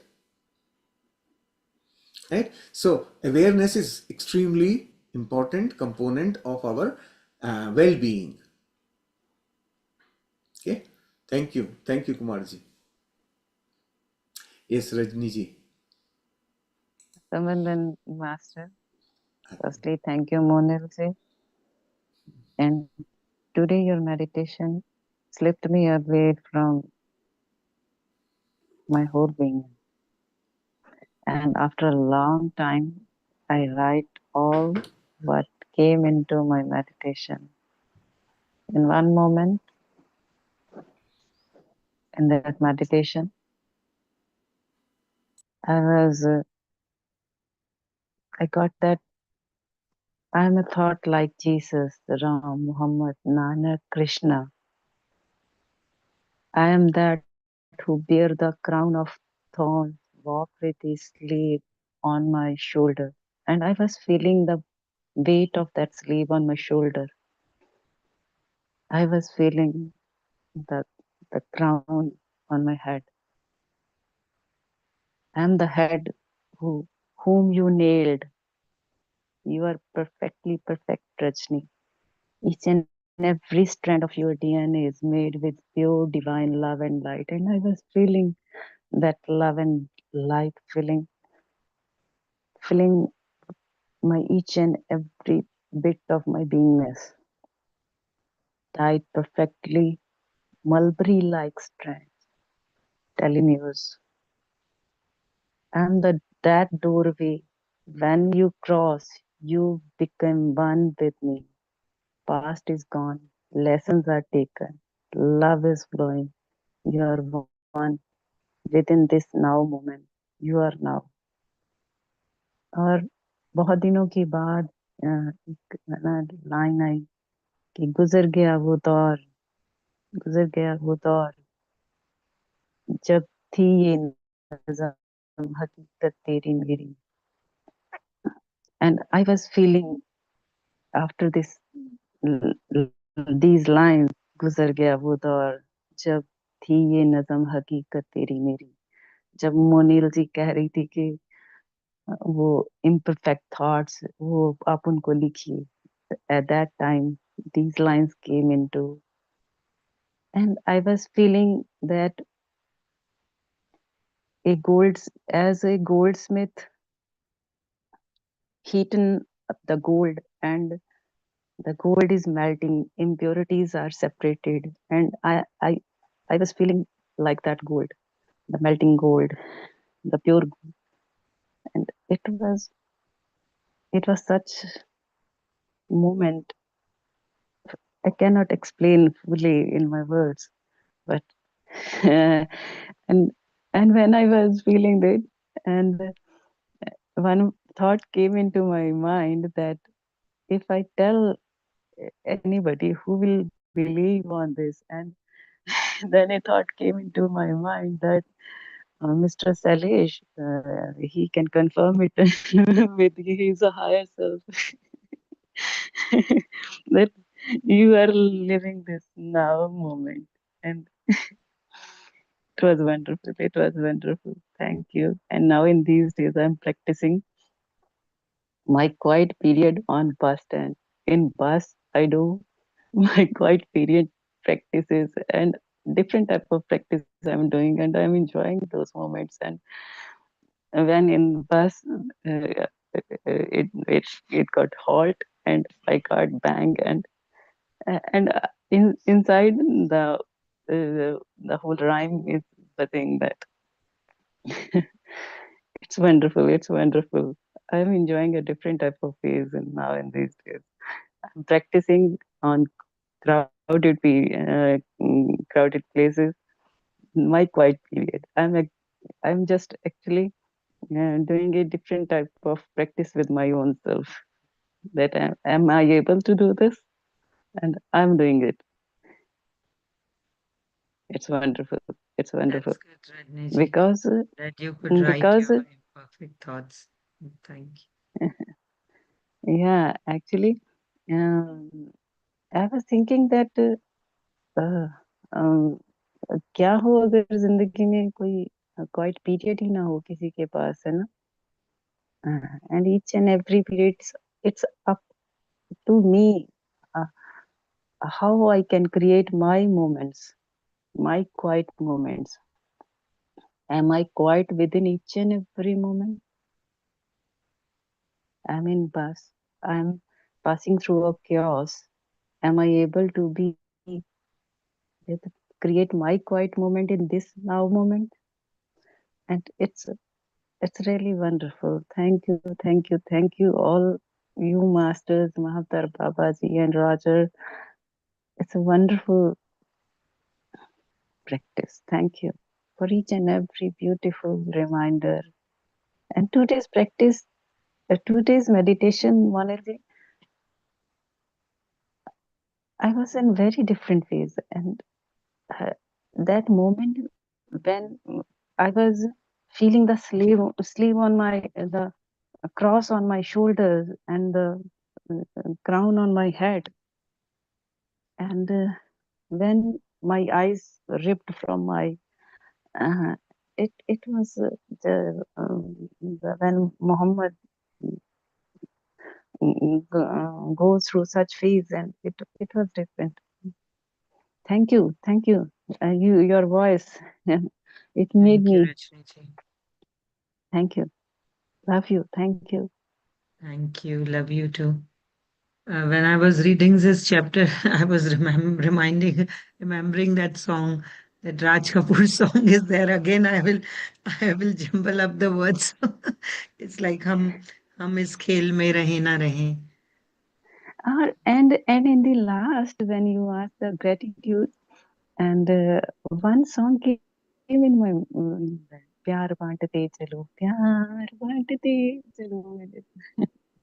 Good. Yes. Thank you, Thank Rajni. you. Thank you so Thank much you, for Mother. expressing Thank you. yourself. Thank you. So, Monilji's song was कल खेल में हम हो ना हो गर्दिश में तारे रहेंगे सदा. So, our being, our presence in the universe is temporary. Universe continues. Right? This is what is the message there. So, okay. Now let us talk about the free will. God's will and free will. Huh? So, what we are learning in this book is aligned with God's will. Right? Isn't it? Then what's the purpose of my free will? Is it an illusion? It's non-permanent. Think about it. So My that's brain what is very... Kavita ji thought. No, I See, question myself. Honestly, I question myself that when it's God will, then why we have the free will? I Is it an also illusion? question this to myself. But then, Means even if we are having free will, we won't want to but use like it. Kavita ji said, it's Like free will is predetermined. there, but when we use it, the outcomes, the consequences we have seen in the past. So now when we know that if we are with the God's will, then why we don't want to use, we will not use it even if it's there. Because I've argued on this topic with many people, and then they always say, no, nothing is free will, nothing is free will. So I always tell them, no, we create our own reality. It's our intention, it's our thoughts. It can actually be proved either way, right? Whether free will is there or free will is just an illusion, it can be proved either way. This is mind. Paradox. It is the mind, right? We can prove it. But the way I understand it, I mean, I usually look at things in a very broad perspective rather, right? I say, well, nothing is wrong. This is my basic belief. Nothing is wrong. Everything is there for a reason, right? The concept of free will, why was it introduced?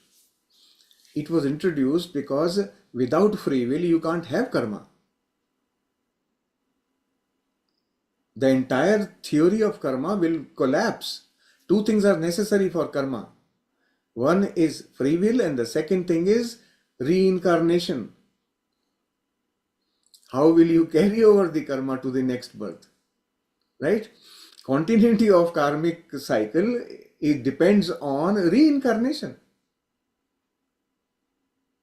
So in order for that entire theory or that entire block of knowledge to function, these are necessary components. So in terms of what we are learning in the book about God's qualities, they have not talked about God's will anywhere. He talks about God's one thought that created the universe. It's just God's thought. And we are one of the characters in that thought. Each one of us. Right?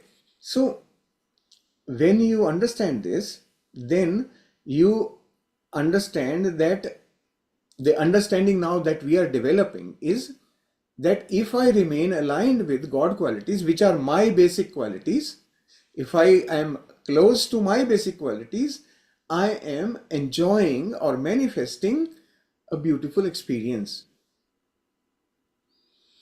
And the moment I shift from those qualities, I get experiences which are not so pleasant. Definitely. Right? So for us to develop that learning, we can use the word free will. Okay. Free will means I still have the choice. Nobody will stop me. Exactly. I Yeah. still have the choice. Choice to experience the difference from my current state. Current means base state. Base state is I am God's image. That is my state. And I have all the qualities that God has. That is my base image. Now, when I drift away from it, by choice, I learn, well, okay, it is something like this. When you are little, there is a candle burning in the house, and I remember from my childhood, I always wanted to touch that flame. And my mom will constantly say, don't do that, don't do that. You will burn. As a small kid, you don't even understand the meaning of the word burn. What does it really mean? So one day I did that. And when I did that, that's when I learned the meaning of the word burn. So I used my free will to go and touch. And from that, I created an experience which became my wisdom that do not play with fire. Okay, so this is the process. So free will is given to us. God is not going to hold your hand. Don't go and touch. God's will, I said, is not imposing the thoughts. He's not imposing the thoughts on us. That's why he has given the free will, that you can either experience this or that. It's your choice. But will in the sense when he intended the whole from his thought, when he had the desire, the intent.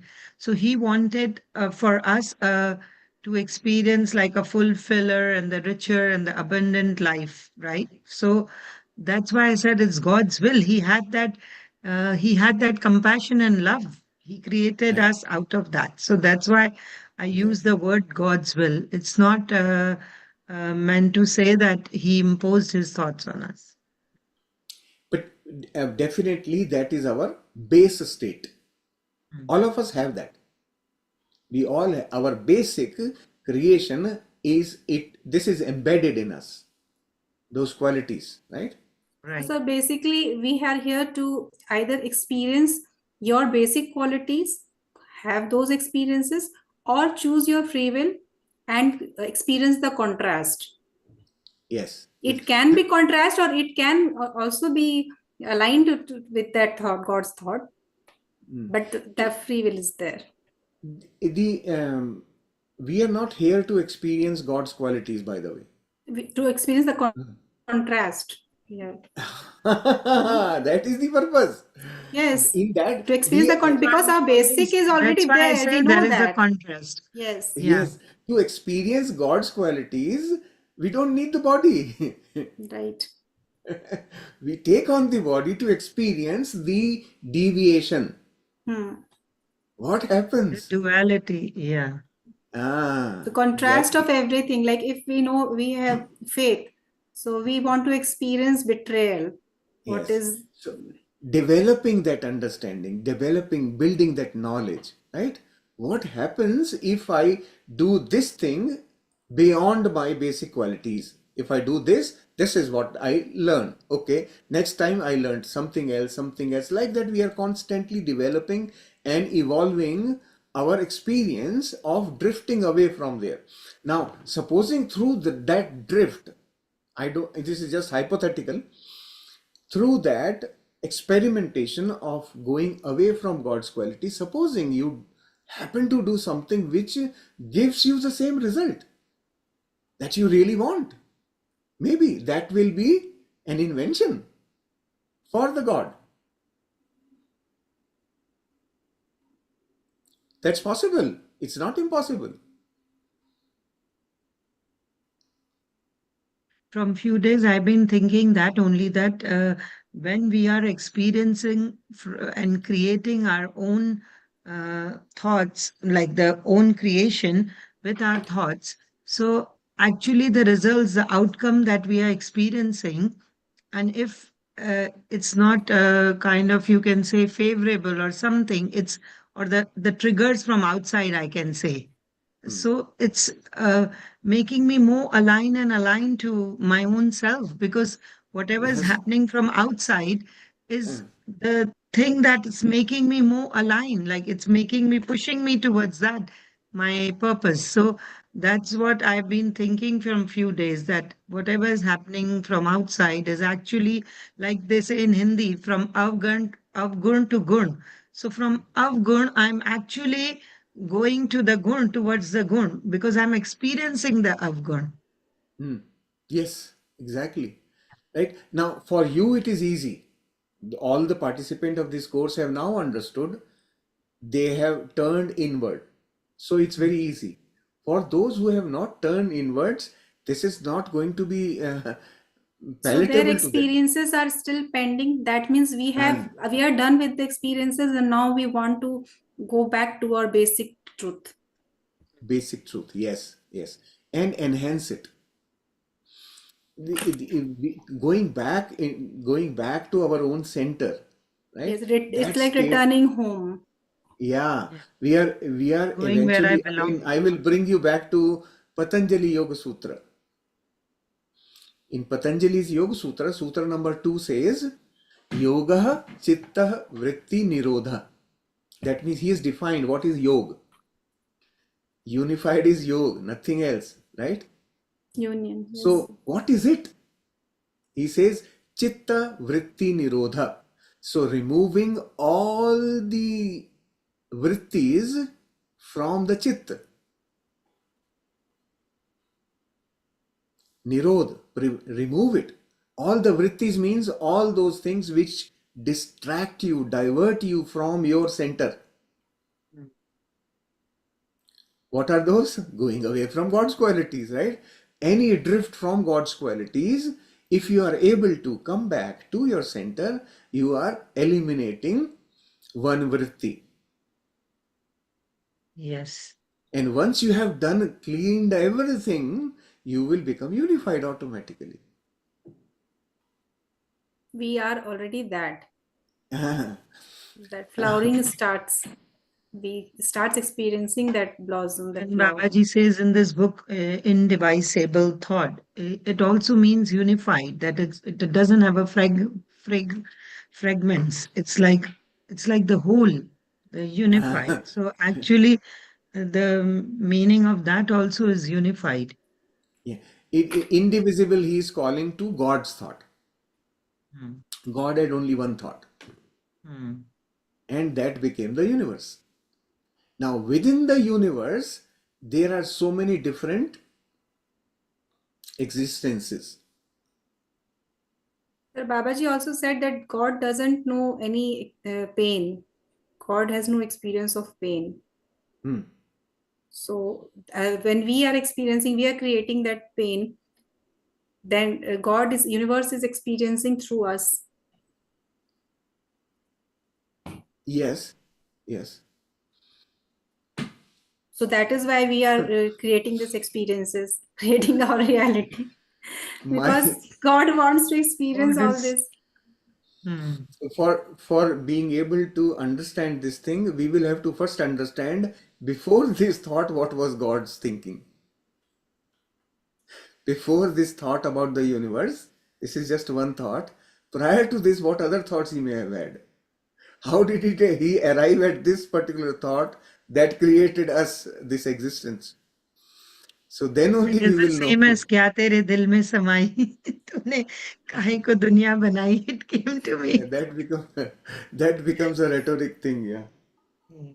No, but this thought, honestly, I used to think when I was like not in the spiritual path, and I always used to look at the sky and say that, okay, God is the supreme power. I believe it. He created this world. He created, but who created him? My question was always Ex- that who exactly. created him and how that thought arised in him that he wanted to create everything. Yes. So as we center more and more, as we center ourselves, when we become fully unified, we are in the process, right? When we become fully unified, such of those questions will get answered. I Our haven't own got my answer understanding. yet, so I'm waiting. But this was my You will, question, and it's all of still us, my question. yeah, I will explain this to you slightly in a different way. Again, this is borrowed knowledge from Osho, that what if there is no creator? There is no creator.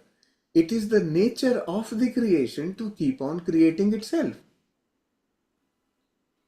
Where did the nature come from?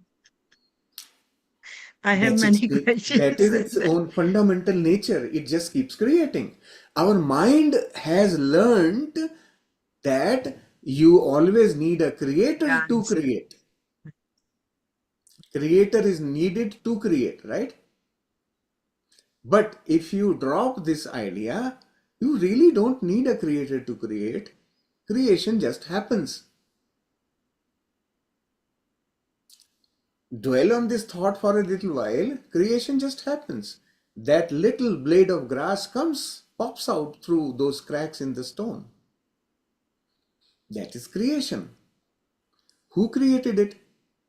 We were talking about the wild beauty, right? The wild nature the other day. Yeah. Everything that is there, everything that we know in Even existence, there's no man to take care of it. uh, it takes care of itself. It actually keeps functioning in a harmonious way. Once you understand or digest this thing, that there is no creator, creation just happens, then you have the right understanding of what God is. When there is no creator, where is the need for God?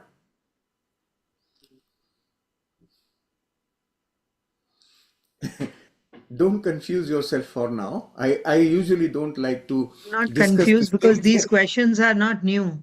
These Hmm. questions are quite old, and then Yes, I'm yes, I'm not literally like pushing them to get my answer. I'm just leaving it with the flow, and I'm leaving it exactly. for So what nature I to feel is tell that, me. that the And chemical I'm sure composition. I'm going to get it one day, and that would be my answers, like where I will be satisfied and contented that it won't Exact, be borrowed. and remember, whenever you know about it, you will not be able to explain it to anybody. Yes. It cannot be put in words. So whatever is there in creation, the chemical composition of everything, the way it's working, like you are saying, everything is in harmonious way. So it is getting. You are saying that it is getting created by itself. Mm. Everything. Think My about it. daughter did The philosophy and she always used to ask me this.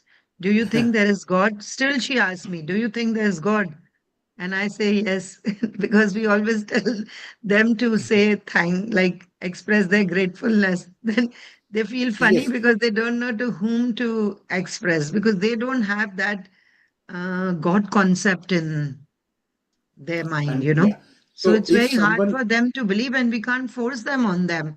We can't force that thought on there's, them, you know. it's Yeah, not, we have to yeah, leave it's, them. And I just don't argue, or I just don't push them. I say, okay, I just keep her sending her the but videos that I like. at least we need to tell them one thing. Mm. The answer to the question of existence of God depends on what is the understanding of that word in your mind. Mm. What is your understanding of God? Answer will depend on that understanding. Because But the they told me understanding of once, God, like you said, most that of the there's no understanding, creator. There is no God, there is no creator. the understanding of the word God is misunderstood by 99% of people. Sir, means that everything is there in creation. It's like when someone discovers that, awareness goes towards that and discovers, then we say, okay, that person discovered this, that person invented this, we say. But it was already there in the creation. Ah, It was yes, happening by itself. mm, yes. Anything that is possible in future also already exists. Because think about it, when God got a thought, it got manifested in this universe. Do you think that I am being, now he's continuing to create me and you, and then the day after tomorrow my son, and then my daughter, and so on? God is not sitting and doing this. This was only one thought that created everything Yes. already. In the first chapter he has said this, right? That's why we have the ability to create. We are I just am created already. I am the image of God. It's already done. So when we understand, when we begin to understand that, because why we see things in sequence one after the other is because of the mind. It's time. We have the element of time, but in God's dictionary there is nothing called time. We just dump, patak, done, right? If you understand God to be a person, then this is what it means. There was one thought, and that thought became the universe. And everything in that universe that we call as past, future, present, everything exists. And we are here just when we want to experience that, we just tap on that thing and we get that experience. And if we feel like it's an illusion, like it is happening just now, even like when we expand our all-knowing intelligence or communication with other lives, then we can experience that thing, that everything we can also know. Just we have to tap Yes, in that, we have to connect, unify with that, and then we can gain that experience also. exactly. So So what you are everything is saying already that, happened, or yes, it is in the now moment happening, whatever we can say, but it is just in one moment. that is why we call it existence, because it Yes, exists exists. already, right? Yes. And when you are saying tapping, it's basically you are taking your awareness to that thing. Mm. You are putting your torch there, and then you can see it, which is Yes. like manifesting, which we call as manifesting. That is what it is. We don't call it creating, we call it manifesting. Creating is creation of the experience that I'm getting out of it. That is the creation. That's my creation, right? That's the subtle difference we have to understand. The whole concept is very easy to understand once you begin to remove the element of time from in between. Existence means all that exists. This is why that scientific principle, energy can never be created. It can only be transformed. Transformed. transferred. Mhm. Transferred or transformed. Yeah. Yes, Preeti ji. Shravan, Shravan. Shravani. I know, but I'm saying श्रवण करते हैं श्रावणी जी को. That's what I'm practicing, listening to all of you. बहुत हम्म, बोल लिया, sessions बहुत हो गए. Now just keep quiet and listen, and then just throw some light, whatever you understand. And I am really surprised that no one is asking any question. So much talk is going on, and no one is saying anything. So can you please answer my question in the chat? What The experiences of pain.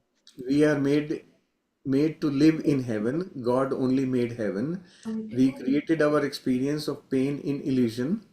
If I don't see the truth, how could I live it? So you said that this body got created just to experience pain. I had a big objection on that. I don't Mhm. understand that concept that we were created to experience pain. If I am creating anything with love, if I create my child, it come to life, and my expectation is to for him to go through only pain. How is that possible? So the book says God had a plan Hmm. when he created. That Hmm. plan is unknown, ABC, because he gave us that free will to Hmm. choose to be what you feel, what you want to live.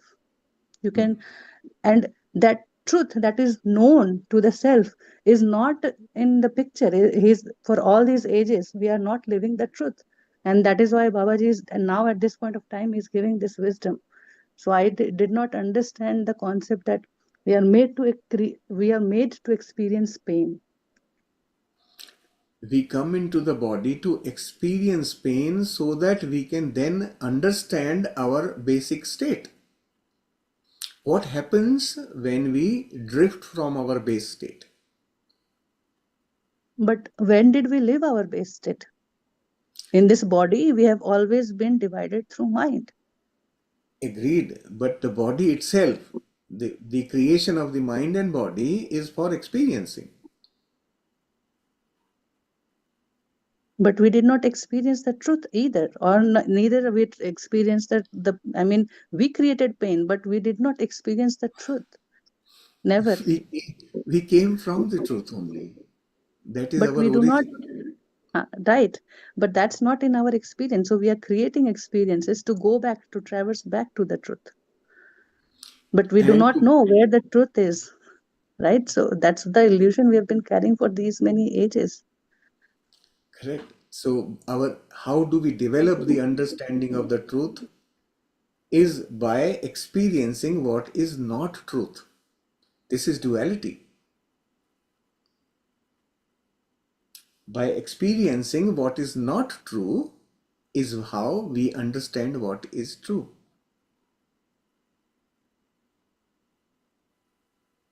So the primary thing that we all constantly keep running away from is what I was emphasizing, that we are here to experience what happens when I go from truth to something else.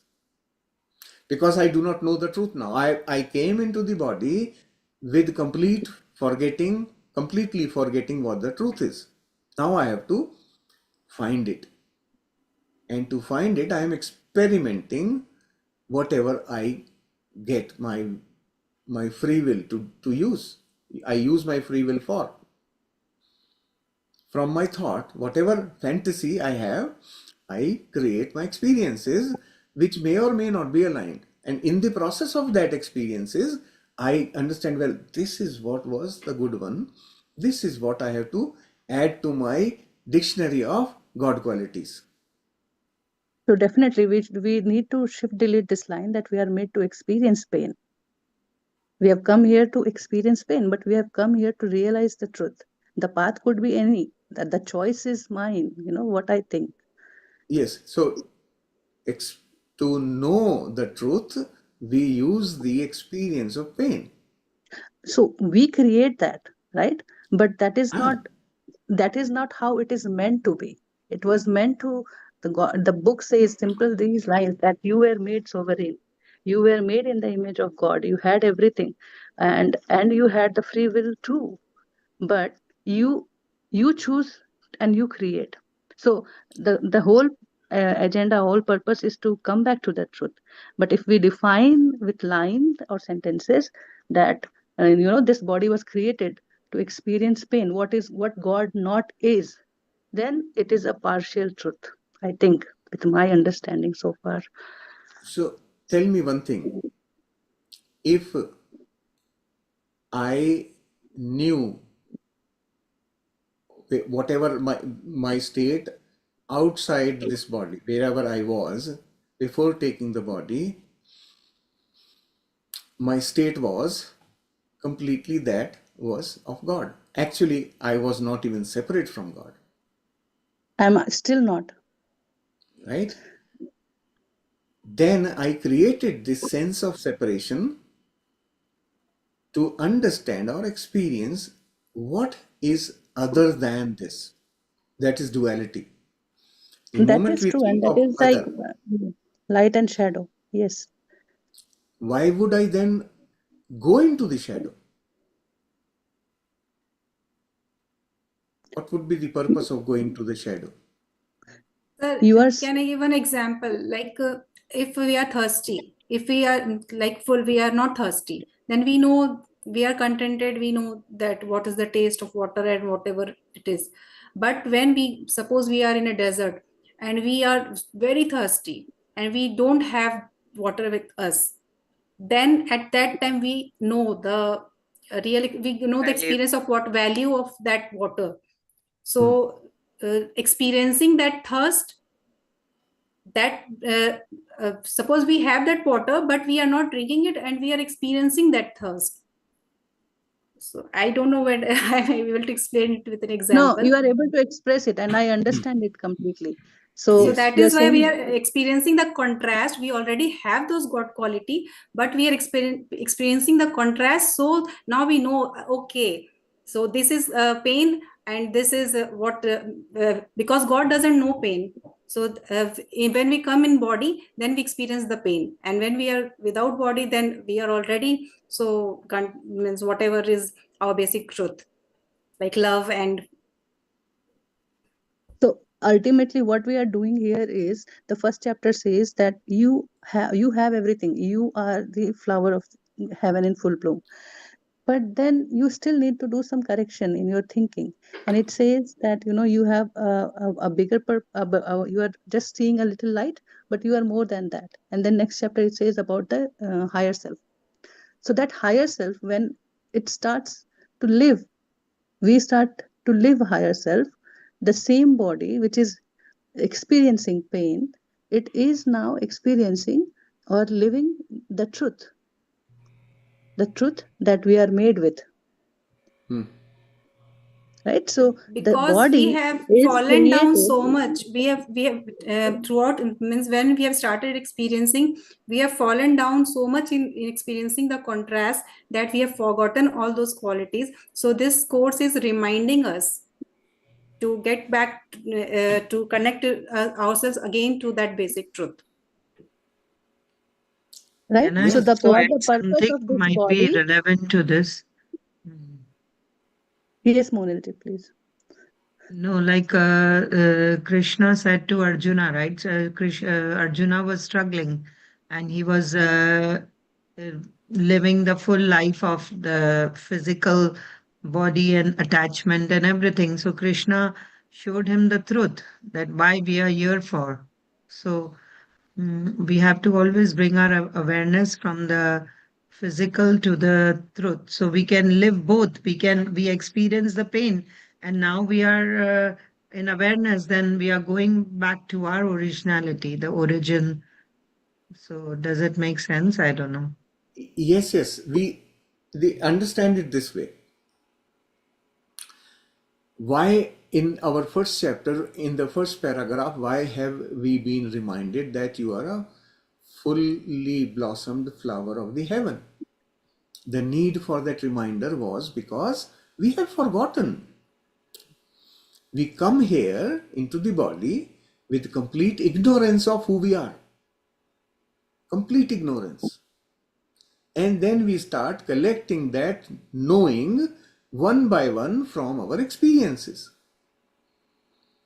And each of those experiences, because we are starting from the unknowing state, each of those experiences gradually builds up and takes us towards the truth. Right? So, the experiences that we are creating now in ignorance what he is defining as fantasies, those experiences are our creation, right? And from that, we are developing our knowing, the learning, understanding of the truth in our own way, step by step. That's And the that, purpose. That's And what that's the it purpose. says, That's that the God's plan is. Yes, change the but we nature cannot of your define that thought now. but yeah, we cannot define that this body was made to experience pain. This body was made to experience your divinity. But we create because we are in ignorance. We do not know the truth in living, how to live the truth.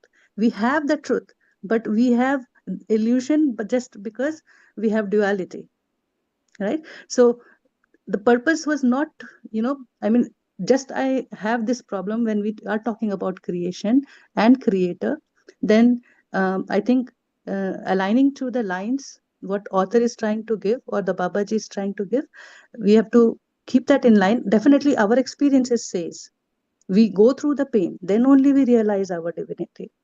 We see that dark, then we know the light. I understand that duality part, but when we are seeing that God made this body to experience pain, I was stuck,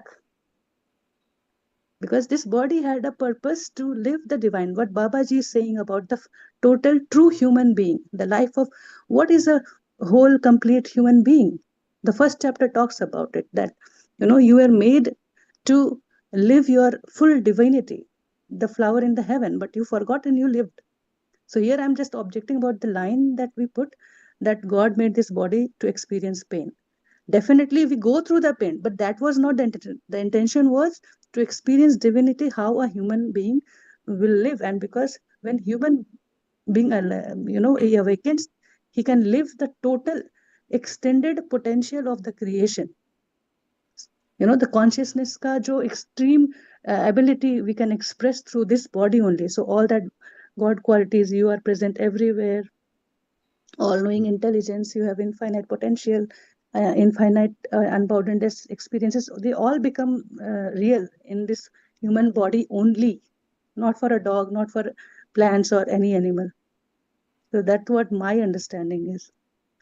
so when you have achieved 100% divinity, do you need the body anymore? So that is the purpose, right? Babaji, why he's not in the body? He can take the body, and he's just talking about his journey. That's what he's sharing with us. Because he doesn't need the body, because he now knows the pain. So that's where we are going to, right? I mean, without body, that's not possible. So Yes. what this book is guiding to, if every human being come to realize its true self, what he will become, a true expression of God, what God qualities are, right? So that first chapter talks about the fuel, the whole and complete human being in Agreed. perfection. I fully agree with you. You are right. And then we have, You are that's why right. we have the It is very choice. questionable at this point of time, but I'm still trying to see that, that especially with this chapter, it has a lot. I mean, expressing this chapter itself, there is very, very, very thin line that we could miss. Um, it is in deep, and it's more that we assimilate. Like Monilji said, that I would like to get my own answer on God. That is where everything. I mean, Yes. we can get all our answer. We know God in so many ways, and everybody has a different way. And only because that's how the different religion came, and everything works for every people, whatever they're seeking, because their faith, their belief, it's working in accordance to God, whatever they Yes. trust. Correct.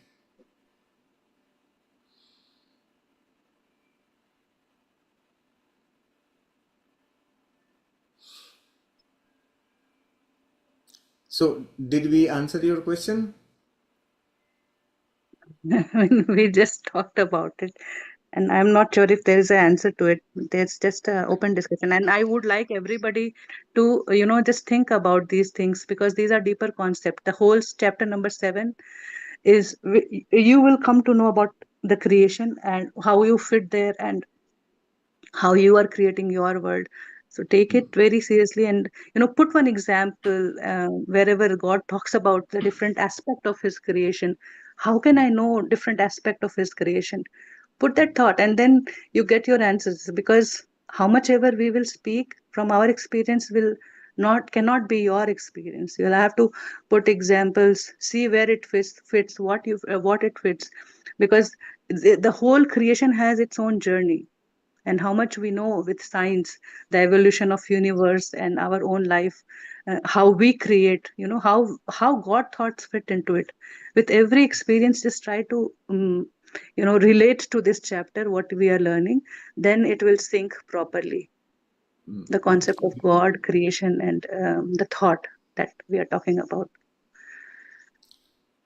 Correct. Alka ji has written in chat, is it like we can only know light when we experience darkness? It's about Duality. duality. He was That talking is about duality. when I was Yeah. asking about the pain and the purpose of God creating this human body. So that, I mean, I could not sing, so I had to unmute. I should change No, my no. name now. It is, I am so happy that at least you challenged something, right? That's how we begin to think in both directions. So each one of us has to now do our own thinking. Actually, the answer to your question is find it from your own experience. That is the answer. And that is the answer to all that we are talking so far. The Yes. whole God concept and the creation, whatever chapter number 7 is, you cannot share or speak to a layman person. It has to be experienced, and line by line, so much is there. It has to be just integrated with example what we see in the nature, and when we act as a creator, when we are building our house, when we are creating our dreams, then how it works. So that chapter number 7 is very important, and that is where it leads to manifesting part 2. Yes. Sir, like the other day, I was having that feeling that when I realized something opened inside me, and I felt so much love for my body. Like even we are using our 5 sense organs through this body only to experience whatever experience, even touch, taste, whatever we are experiencing is here only when we are in body. Without body we can't experience anything. So what Preeti ji is saying, that it's not only pain, it's we are experiencing all kinds of emotions and feelings. Yes. I Yes, fully and so agree. far we have learned, so that's why whole concept of ascension and all that thing comes in picture, right? So going to that state, and that is what is living light, living love, living truth. All that brings to us. Perfect. And without body we cannot experience that, that absolute. It always exists, and I sometimes even doubt that we created pain. Maybe that also exists in that absolute, but I'm not sure.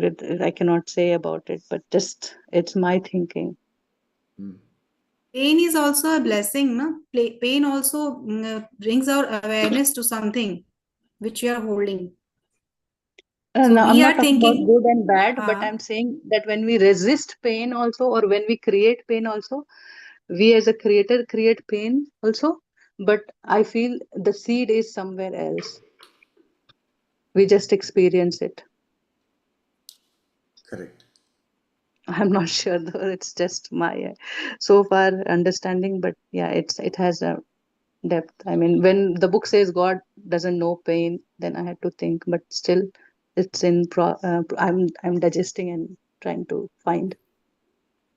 Yes, God doesn't know pain. Exactly. You are absolutely and the book is correct about that. Mm. God doesn't know pain because God doesn't have a body.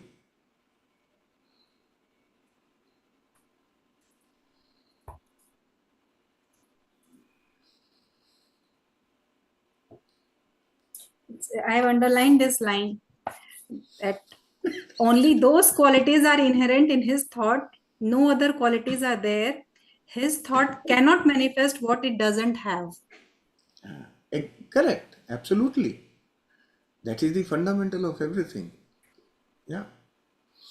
But we given free will and we being creator, that same, we create things. Yes. Yes, And Grace, that's you how want to we add created. something to it? Now sir has surrendered. Like, argument over, you are right. Yeah, no. I'm not surrendering or something. All I'm saying is, yes, this is another way of thinking as well. Perfect. Right? There is not always just one way of looking at something. You can look at something in so many ways, different ways, and each different perspective adds to our knowledge. And it's Yes. not argument, I would say. Yeah, I mean, yeah. you want Yes, why I have to yes, speak? we are trying to I would understand have each other's perspectives. That's I right. would have kept quiet. I wrote my question. If you answer, okay. If you don't answer, okay. But why I had to speak? I mean, no, for many days I just write and I do not speak. But today, why I had to speak? Because if we can't, if we don't exchange thought, if we don't contradict each other, how would we expand? Your Correct. thinking, your perception is not in the air. It is your experience, Hmm. and also the same for me. And also, we get food for thought. Okay, we'll have to think like this also. Yes, yes, yes. You all know it. I mean, I didn't see anything new, but because that's where people are lost in spirituality. Why people go for chakra healing? Why people go for new energy classes? Why different modality? Who really starts to fix his thought and he come to meditation to correct his thinking? I really very rarely I know anybody who start meditation just to fix his thought. Everybody has an illusion to experience something which is unknown, and that is definitely related to divinity.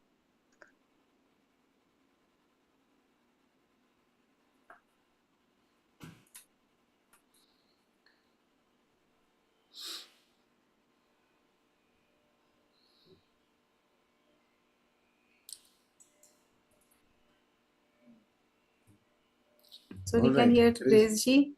yeah, you can add. Yeah. Good morning. Good morning.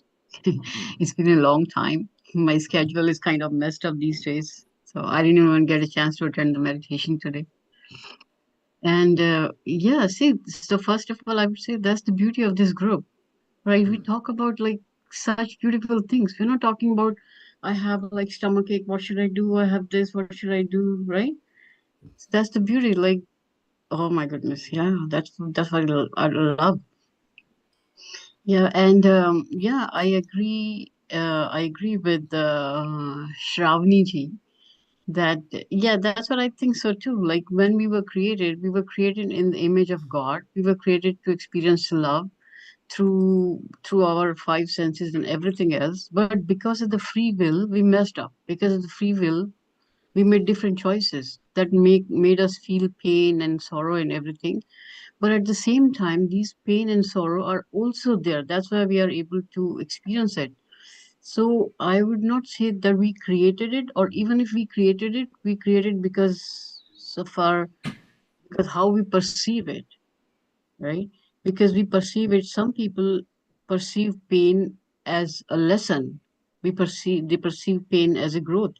Some people perceive pain as oh, what am I gonna do? Like I'm ruined, I've lost everything and this and that.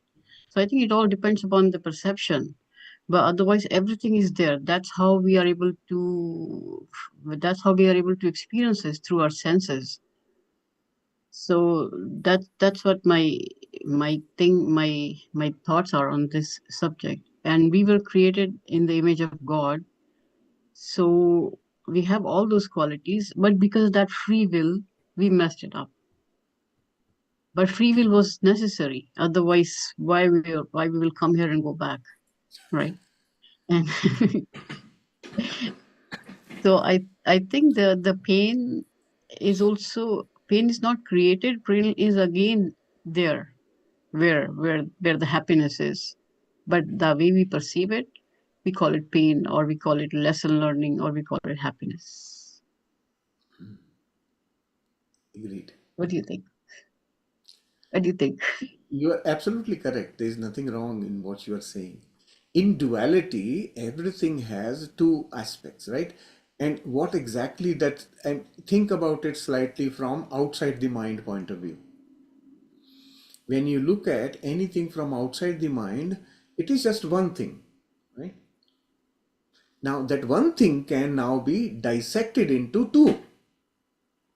To understand it, you can dissect it into multiple facets, and each of that facet will tell you some characteristic of that one thing. So you can, when you dissect, you can say, well, okay, these five of these things, sections of my dissection, they are called good. Another three, that these dissections, these are called bad, right? So in totality, that is just one thing. So from where we came into body, there is no difference. It's just one.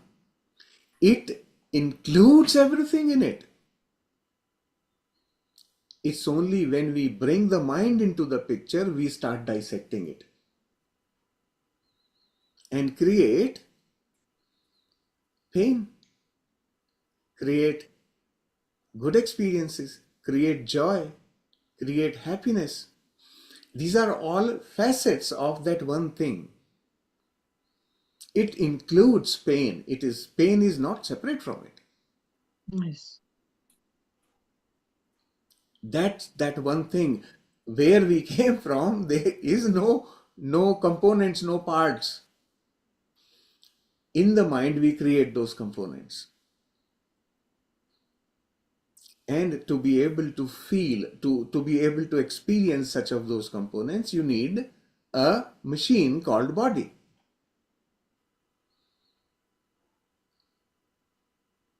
So it's Right? like when we are looking from the up, we see everything one. So when we start to go down, we start to enter into our mind, and when we see separate. So the real challenges and or the real fun is when you are going down, but you're still seeing as one, right? And that's what we are Yeah. doing it. We are doing here in this process. That we are in the mind, but we still see as one. And for that, we need mind because we need to go beyond the mind to No, see as one. mind, no, mind is just a tool where now we are using the tool to dissect the details of that one, to Yes. understand our own That is existence intellect. in a better way, in completeness. We are dissecting it into several components. Dissection happens at the intellect level. My mind is just, continuous perception of outside, or any triggers from outside. But the Okay. intelligence, what we have built up so far, is coming from the um, uh, intelligence, which is definitely included. It's like enhanced faculty of mind. Yeah. Intelligence is beyond the mind, Okay. right? It's beyond the mind. So mind, again, mind has its own compartments. This is going Intellect. further deeper into the spiritual knowledge. And body is Vehicle. the body is just one of those compartments of the mind, right? And mind defines what kind of body I need this time, what kind of experiences I want to create, and what kind of body I need. So it's a predefined thing, physical body, right? So mind creates this. Mind specifies what I need and then acts accordingly. Maybe that's This why we have genetic memory in the body. the continuity is provided by all-knowing intelligence, right? From behind Hmm. provides and mind is again providing the continuity within through various bodies. You keep coming into a body and then leave, and then come another body and then leave.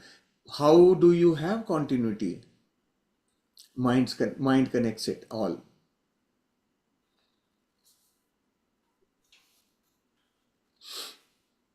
That's where illusion is, right? So duality, suppose, I mean, just imagine for the first time you have come to earth and everything is so beautiful, you're just enjoying, right? So but you consider it like your intellect has not the experience through the mind that uh, something you saw today and tomorrow it's not there. I think I shared it in the previous experiences also. So suppose the flower is there today and you are appreciating the beauty. Tomorrow you see the beauty is lesser. Then next day you see the flower is gone. Somebody ate it.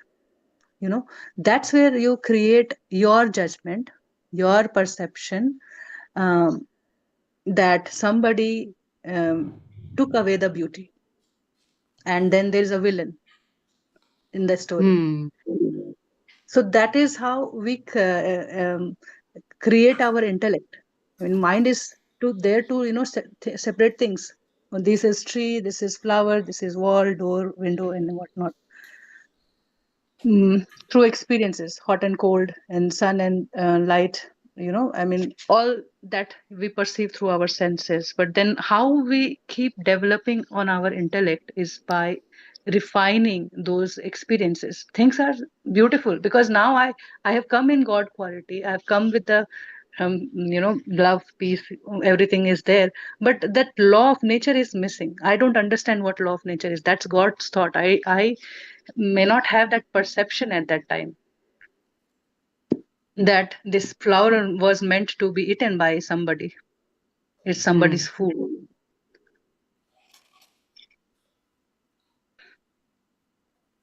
Yes.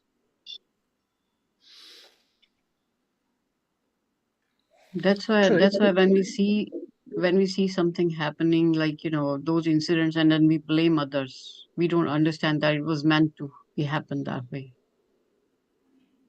That's It's why like we just like a then chain of firecracker. There's one blasting, and then there's a series, and we keep losing our own true divinity, and we totally come in darkness, and that is when we start to seek help outside. And then the guru comes and whatever activated inside changes. And as I was saying before also, that everybody thinks like there will be something special, something different. Nobody knows that we ultimately, once we work on our thinking, then only we will experience the divine self within this body. Hmm.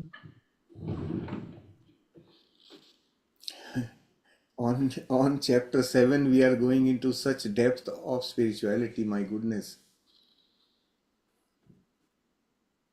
And these quests have been there. I mean, it's not that like first time we are talking about it.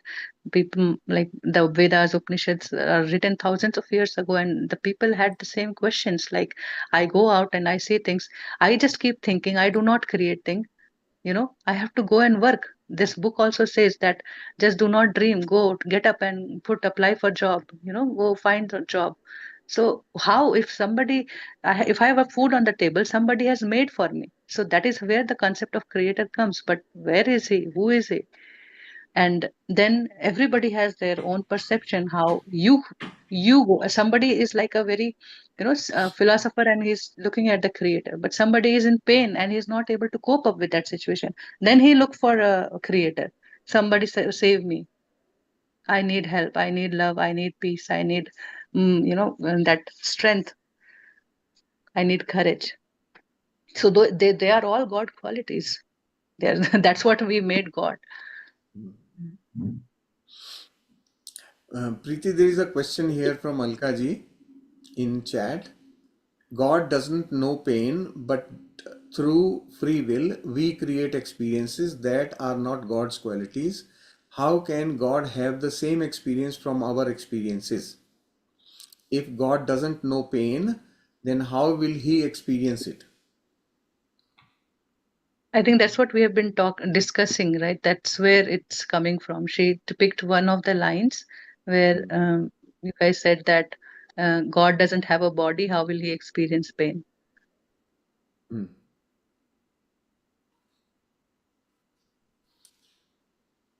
It's like if we are having a body, and if a ant bites us in our suppose in our little toe, then the whole body experience that pain, that itching. So what she's asking is, how God, when God does not know the pain, how will he experience it? So we are in God's thought, in his creation, in that one thought. So whatever we are experiencing, he is experiencing that To us. through That's us, one way right? of thinking. Yeah, that's one way of thinking, definitely. But pain is our own creation. That is also true. And Yes. that's how the new universal consciousness is changing. There are two lines, two aspects in given in the book, that God does not know pain, and pain is also an illusion. There are, Yes, yes, the pain we are thinking, we are just, because we are experiencing that pain, we feel that is an pain is also an illusion. yes, Yeah, that's that's true. perception. And yeah, and then what she's saying, that if God doesn't know pain, so the experience goes to the universal consciousness, the whole entire, our experience becomes the total experience. Some total, we are collecting the experiences. So everything goes there, but God, he is in that state where he is only his qualities, love, joy, peace, abundance, and everything. And if you see, there is also one line where there's nothing good and bad, and these are just simple experiences. We categorize it as pain and love and joy and happiness also. And sometimes we also experience pain through means observing others, like if there is a plane crash somewhere, then we have not experienced, that is not in our experience, but listening to the news or seeing those visuals, we start feeling that pain, even though that pain is not ours. That is also a kind of illusion. We start feeling that pain, and our But that body might be starts reacting, even just a thought of pain. Suppose there is no lion and we say lion is there, that fear, that emotion that arises in our body, we can feel that in our body. because that is our experience already. And it's somewhere we are connecting to our own experiences. That's how it's getting awakened. Uh, So the sentence written in the book that God does not know pain is basically, it's to explain God qualities to us when we are thinking like from the mind. Mind separates pain and joy, right? At the level of the God, it is not separate, it's just one, right? This is for our understanding. We are distinguishing joy and pain. And when the author is saying here, or Babaji is saying here, that God knows no pain, what he's saying is basically at that level, it's beyond the pain and joy. So, to us, we need to understand for our own clarity that pain is an illusion, right? That's what he is trying to explain. An illusion, why? Because it is created from our fantasies, our thoughts that we create. And what we create is all a fantasy, an illusion. It is just it's that we our low. feel it. It is what, again, the word illusion being used here is to tell us that it is not the truth. That's the purpose of telling that it's an illusion, because that's not the truth. The pain is not the truth. It's not an Ah, illusion. Pain is not the yes, truth. God yes. doesn't know pain, right? So Hmm. pain is our own creation, in illusion, when we are acting through our limited self, not through the higher self. Then we create the experiences of pain. Yes, But we still are divine, as sovereign as God created. God created us. yes, yes. So in order for us to, why do we create this illusion, which is not the truth? Because we are using our limited abilities. Our limited abilities come from the mind. With our limited abilities, we constantly keep creating the illusion, forgetting our own truth. And this book is helping us remember our truth. And he has very beautifully constructed the concept for us to be able to easily recognize our own truth by calling it a higher self, for example. It's a concept. It helps us think, okay, I have my own other aspect, which is me, which is all knowing, which has all qualities of the God. So that's how he's basically reminding us that you are that, and you have forgotten that truth. So Also, we have slowly and one, gradually it's building up. yes, and also we have one God qualities that is non-judgmental. That is where also the pain and sorrow and happiness and joy, good and bad, everything drops, all acceptance.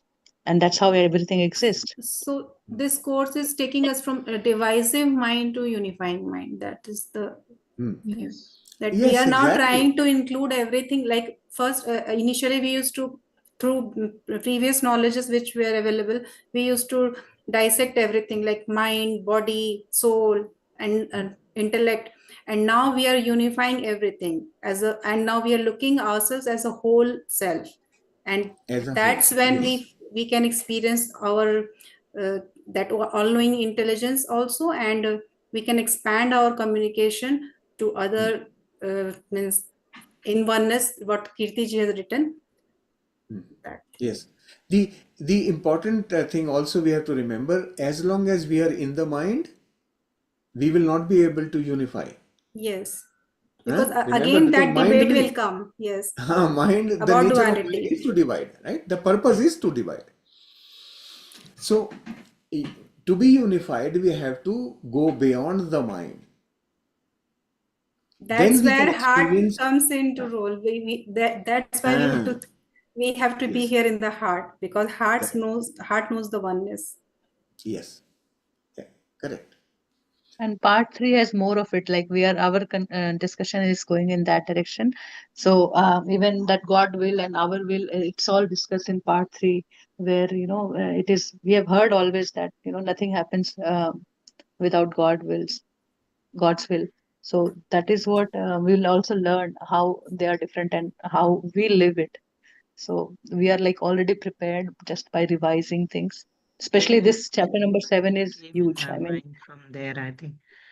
So yeah. I didn't realize because I haven't started chapter part three. I'm Yeah. just on part one, revising it.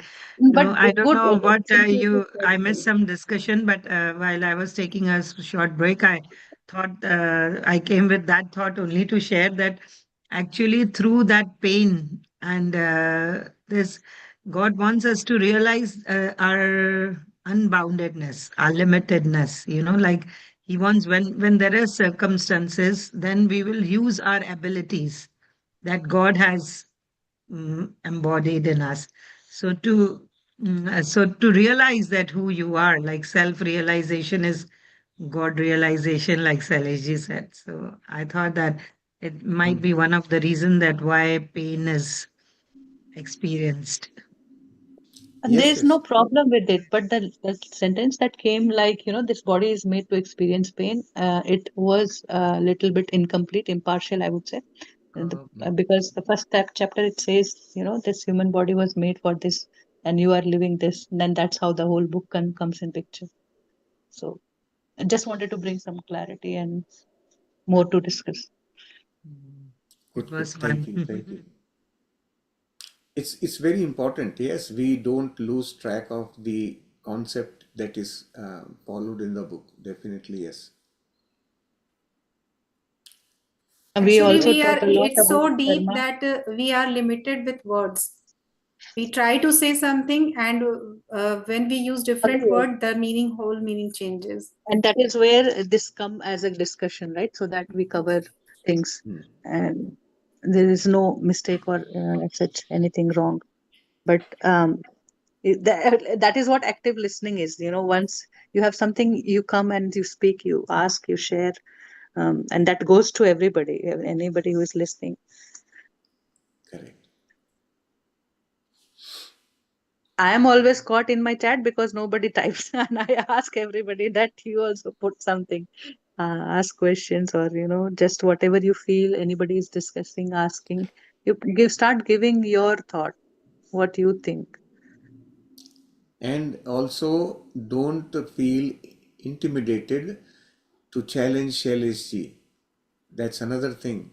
You are welcome always to tell me, well, I do not disagree, I do not agree with you. And I will welcome it because I am learning from that. To me, that's an opportunity. So please feel the freedom always to challenge me. I like it. I am not perfect that way. I am perfect, but not that way. My knowledge is still developing. I am also learning. And it keeps happening because the unknown is so much and experiences are so wide, right? That's why people come meet, and at this point of time, whatever we are ready with, we expand to that level. Maybe next year, I am already getting feedback that last year unified and we did it this year, it's at the different level, and I said come next year and it will be at the different level, because we are also experiencing it deeply, and that's all that we are experiencing, we keep sharing, we do not hide, or it's my experience, it's my knowledge, it's for everybody. Like, it can only help you to learn, grasp, progress faster.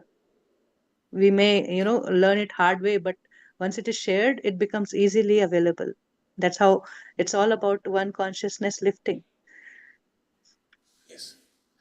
And all of you, the depth at which this discussion has happened today, it only tells me that this group is now reaching next level of knowledge already. And So that's I'm where really, the part 3 will make sense, right? yeah, we are all getting ready. So in another whatever number of weeks we have left for this revision, we should be able to completely be prepared for part 3. Yeah, As we one more are reminder. as we are revising and refining ourselves, we are moving closer to God qualities. So when we are decluttering everything what we are carrying, so we are getting then we are getting into the depth of the chapters. What Babaji is trying to tell us. Initially, we Because were what just you reading in guys the More surface level. clarity. Yes, Hmm. now that's you what. guys are doing it deeply right now. So every day you are coming prepared, you are thinking, you're living that that's how we have learned. That's what we have been doing from last year, me and Shailesh working together on this. And people are like amazed how what you are doing with Unified. How can you do just one thing, for this long? So there's so much to do and explore, to go deep, because nobody is able to pick one book and just be with it. Everybody has to change book. Definitely, Yes, book has wisdom. You enjoy reading it, and maybe if you are bored, if you are not seeing anything to, do further, you may go and explore. You don't have to stop your curiosity. But when you are ready to go in deep, then the thing that you are doing, you are discussing, you are bringing things up, even going again through the session, reading again and again, it makes a lot of difference, and that's where you are starting living it. But the one thing, again, at this point of time, also, if we are talking about karma, we have still a lot of baggage in our head that we need to clean up with, because we want to be very comfortable with chapter number 9. That's where you will feel the liberation from being afraid of doing any karma.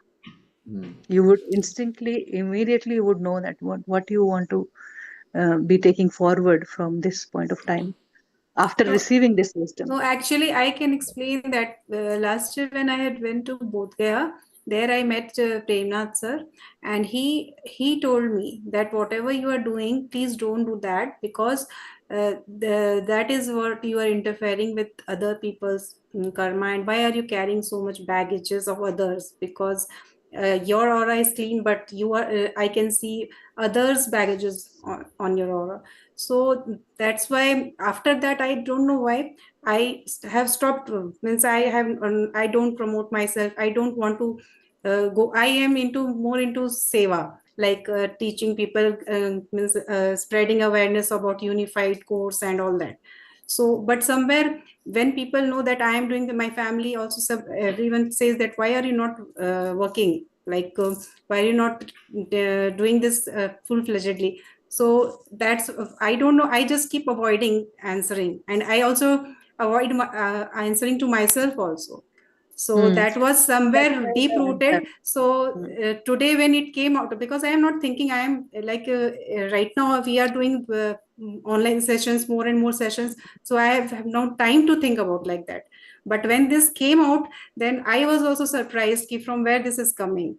So this was Because embedded somewhere, and I have to work on that. Like that's what Shailaji said, it's all about your intention. Yeah, So that's perfect. I mean, becoming aware of our own thinking, even though we sometimes avoid because we do not have answer and we are not ready to face it. So that's how your higher self leaves the messages. But then, having clarity is better than being in doubt. So take some time, go dig deep, and then your intention, because what others says is their experience. What your intention, what your feeling, what your beliefs will be from there, it will be helpful to others also. right. Hmm. ऐसा नहीं है कि there are no healers. The people don't heal other and they live Yes, a miserable all life. my I can see other people healing, but then and then one thing that I said, Patricia also said that we are here to become master. So I was connecting those things, and somewhere there was a resistance inside. But when And that's today, when Seleshi said that we are here, we all have that unique abilities, and we are not living up fully up to that, then that is also something where we feel incomplete. right. And everybody, now you know the Gyan path also, right? So with healing, you can also add that to it. And you, in your intention, if you feel that I am healing this person, then there is everything goes to you in your account. That's where Hmm. people can see in your aura, you see the other person.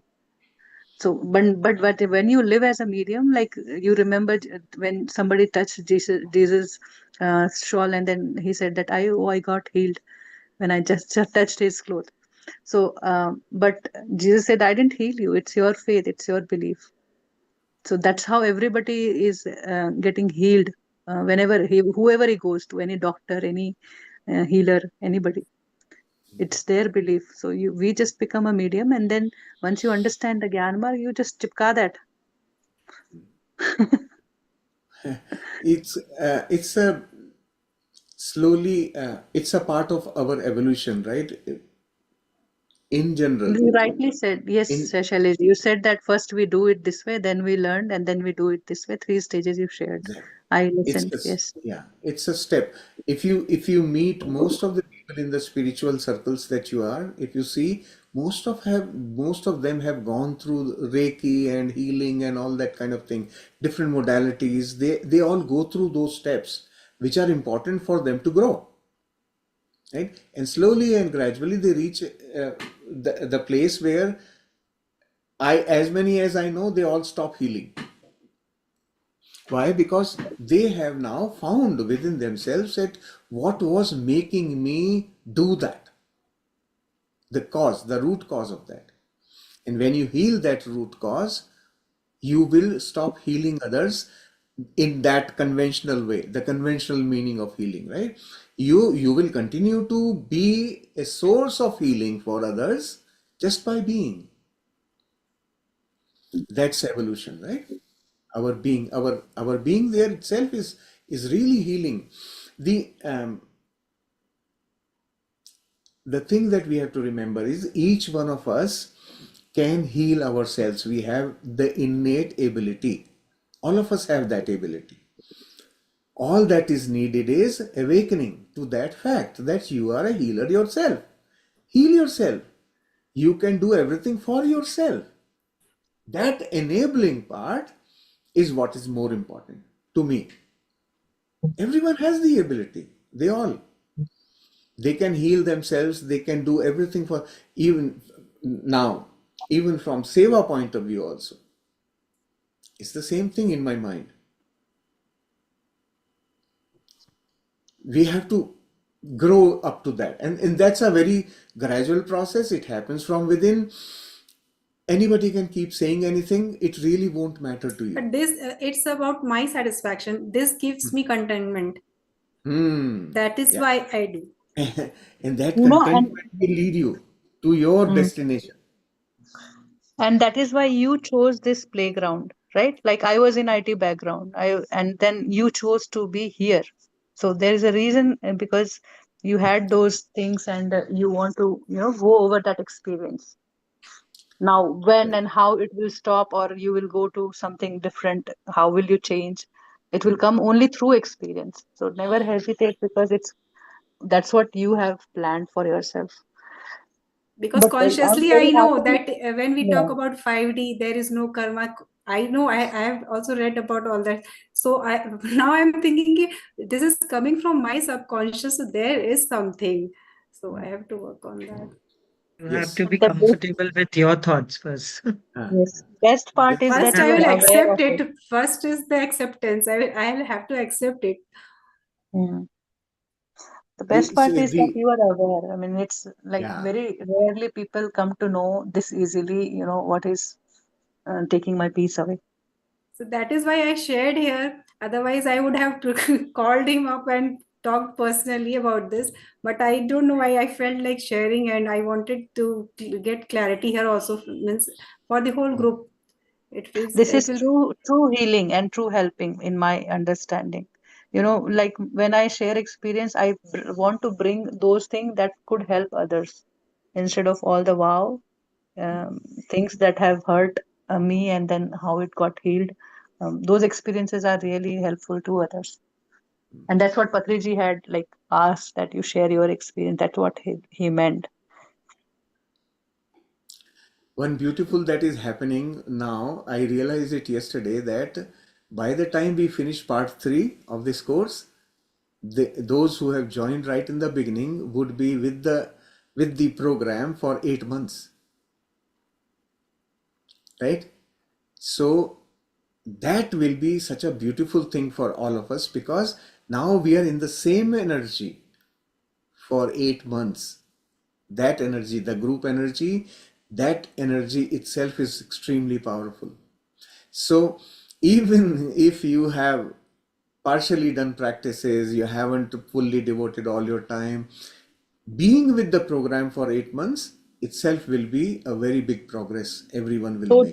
Total new energy reconfiguration. Yeah. So it's When did totally like, one program we are doing it twice. I mean, what we would have achieved in 2 years, we are achieving in 1 year. So the way the content is being delivered energetically, you are every day 3 hours you are sitting listening to this concept, understanding, grasping, throwing questions.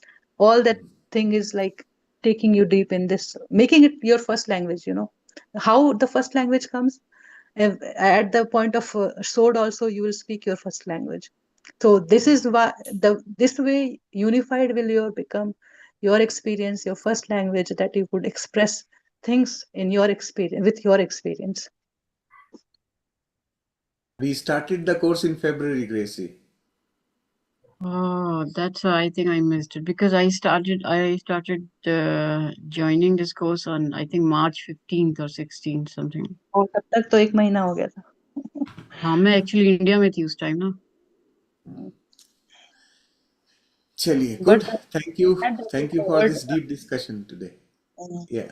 Yes, Preeti. I was Thank saying you. that she covered 1 month practice. I don't know how, because first chapter itself is very huge. I mean, It's centering in the massive. heart. Yes, yes. हाँ मैंने दो बार करती थी. आपका लेके ना शाम को शुरू से करती थी मैं पहले Oh वाला. wow. Hmm. Mm. So yesterday I was writing my notes on chapter 1. I am still writing my notes on chapter 1. So it's really expanding lot within that centering in the heart. It's really, really big. Yeah. Whoever is doing summary, and revision coming, presenting, everybody just congratulate yourself. Mhm. It Because is. today only I realized that I have written like maybe like 10, 15 pages. But when you say it's so like you cannot express so much. It's like I've written and I've been writing since 3 days. And again, And I'm that Wow. is for getting new that is messages. for Again, your I'm writing. clarity. That is Mm. for your clarity, Monilji. So you will bring only what you resonate, accepted. Many things we know, but it's not our first language. There's still some experiences has to be there. But I got an answer for this as soon as I read the chapter, and then I read this last time also, but I don't know. I always see at the displays near my house, there's shops like those, the brand names, and then they always keep on changing that decoration, and I always pause myself, like I stay there and I see and I admire every time, and I say how that thought came into them. My question always was I admire and appreciate, but I always used to say how this thought came into them. Like every time they're making something new and so beautiful. So where this idea came from, and while living abroad, we use making milk powder as a substitute for the unsweetened mava to make gulab jamuns. And then whenever I make gulab jamuns from milk powder, I say, who was the first one to invent this? Who was the first one to think about this? That we can also make gulab jamuns from this. So it was like answered my question that you can tap into any knowledge you want. Ah, excellent. We Chaliye. have the Like, knowledge. see, Thank you. the whole book is unknown. When Roger is writing, he's not read it anywhere. He's just listening to Babaji and carefully writing, and he's so much, you know, so much into it to protect its originality. He says that I don't want to, alter a bit of it. So even a pause, even as like example, somewhere H2 and helium. So science will come and say, oh, this is wrong, but he doesn't want to change anything about it. There's no correction has to be done because it's Babaji's word as it is. We have to understand that what it is. It's not Roger's thing. He says that I don't own that knowledge. It's not mine. I have learned it. Right. Chaliye. So he accepted it also is like a great thing. Yeah, he just That said that I have just he listened trusted the and channeling. wrote. Mm. I just listened and wrote. And he says that even I now realize why I was in the field of advocacy because at that time we used to have that typewriter to type and write. So I was very good at like people are coming and they're saying and I'm typing fast. So that ability I had. So that is what Babaji used for his work.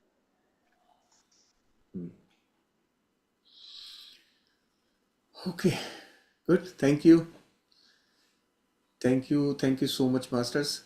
Thank you for your patience, for being here for so long. Thank you. Let's Thank finish. you, Kavita You ji, guys. for bringing such a Yeah. beautiful discussion topic. And chapter number 7 has to be like this when we are revising. Because in first go, we can't talk much. I mean, you just want to make things simpler so that it goes first in head. But then you read again and then you read again. So that is how when seven master comes 7 days, the topic goes deeper and deeper. We can understand more. And this is like a revision, doing it second time. Chali. Good. Thank you. Thank Thank you. Thank you, you. Shailesh ji. Chali. Thank you, Monil ji. Wonderful. Let's Thank conclude you. the session.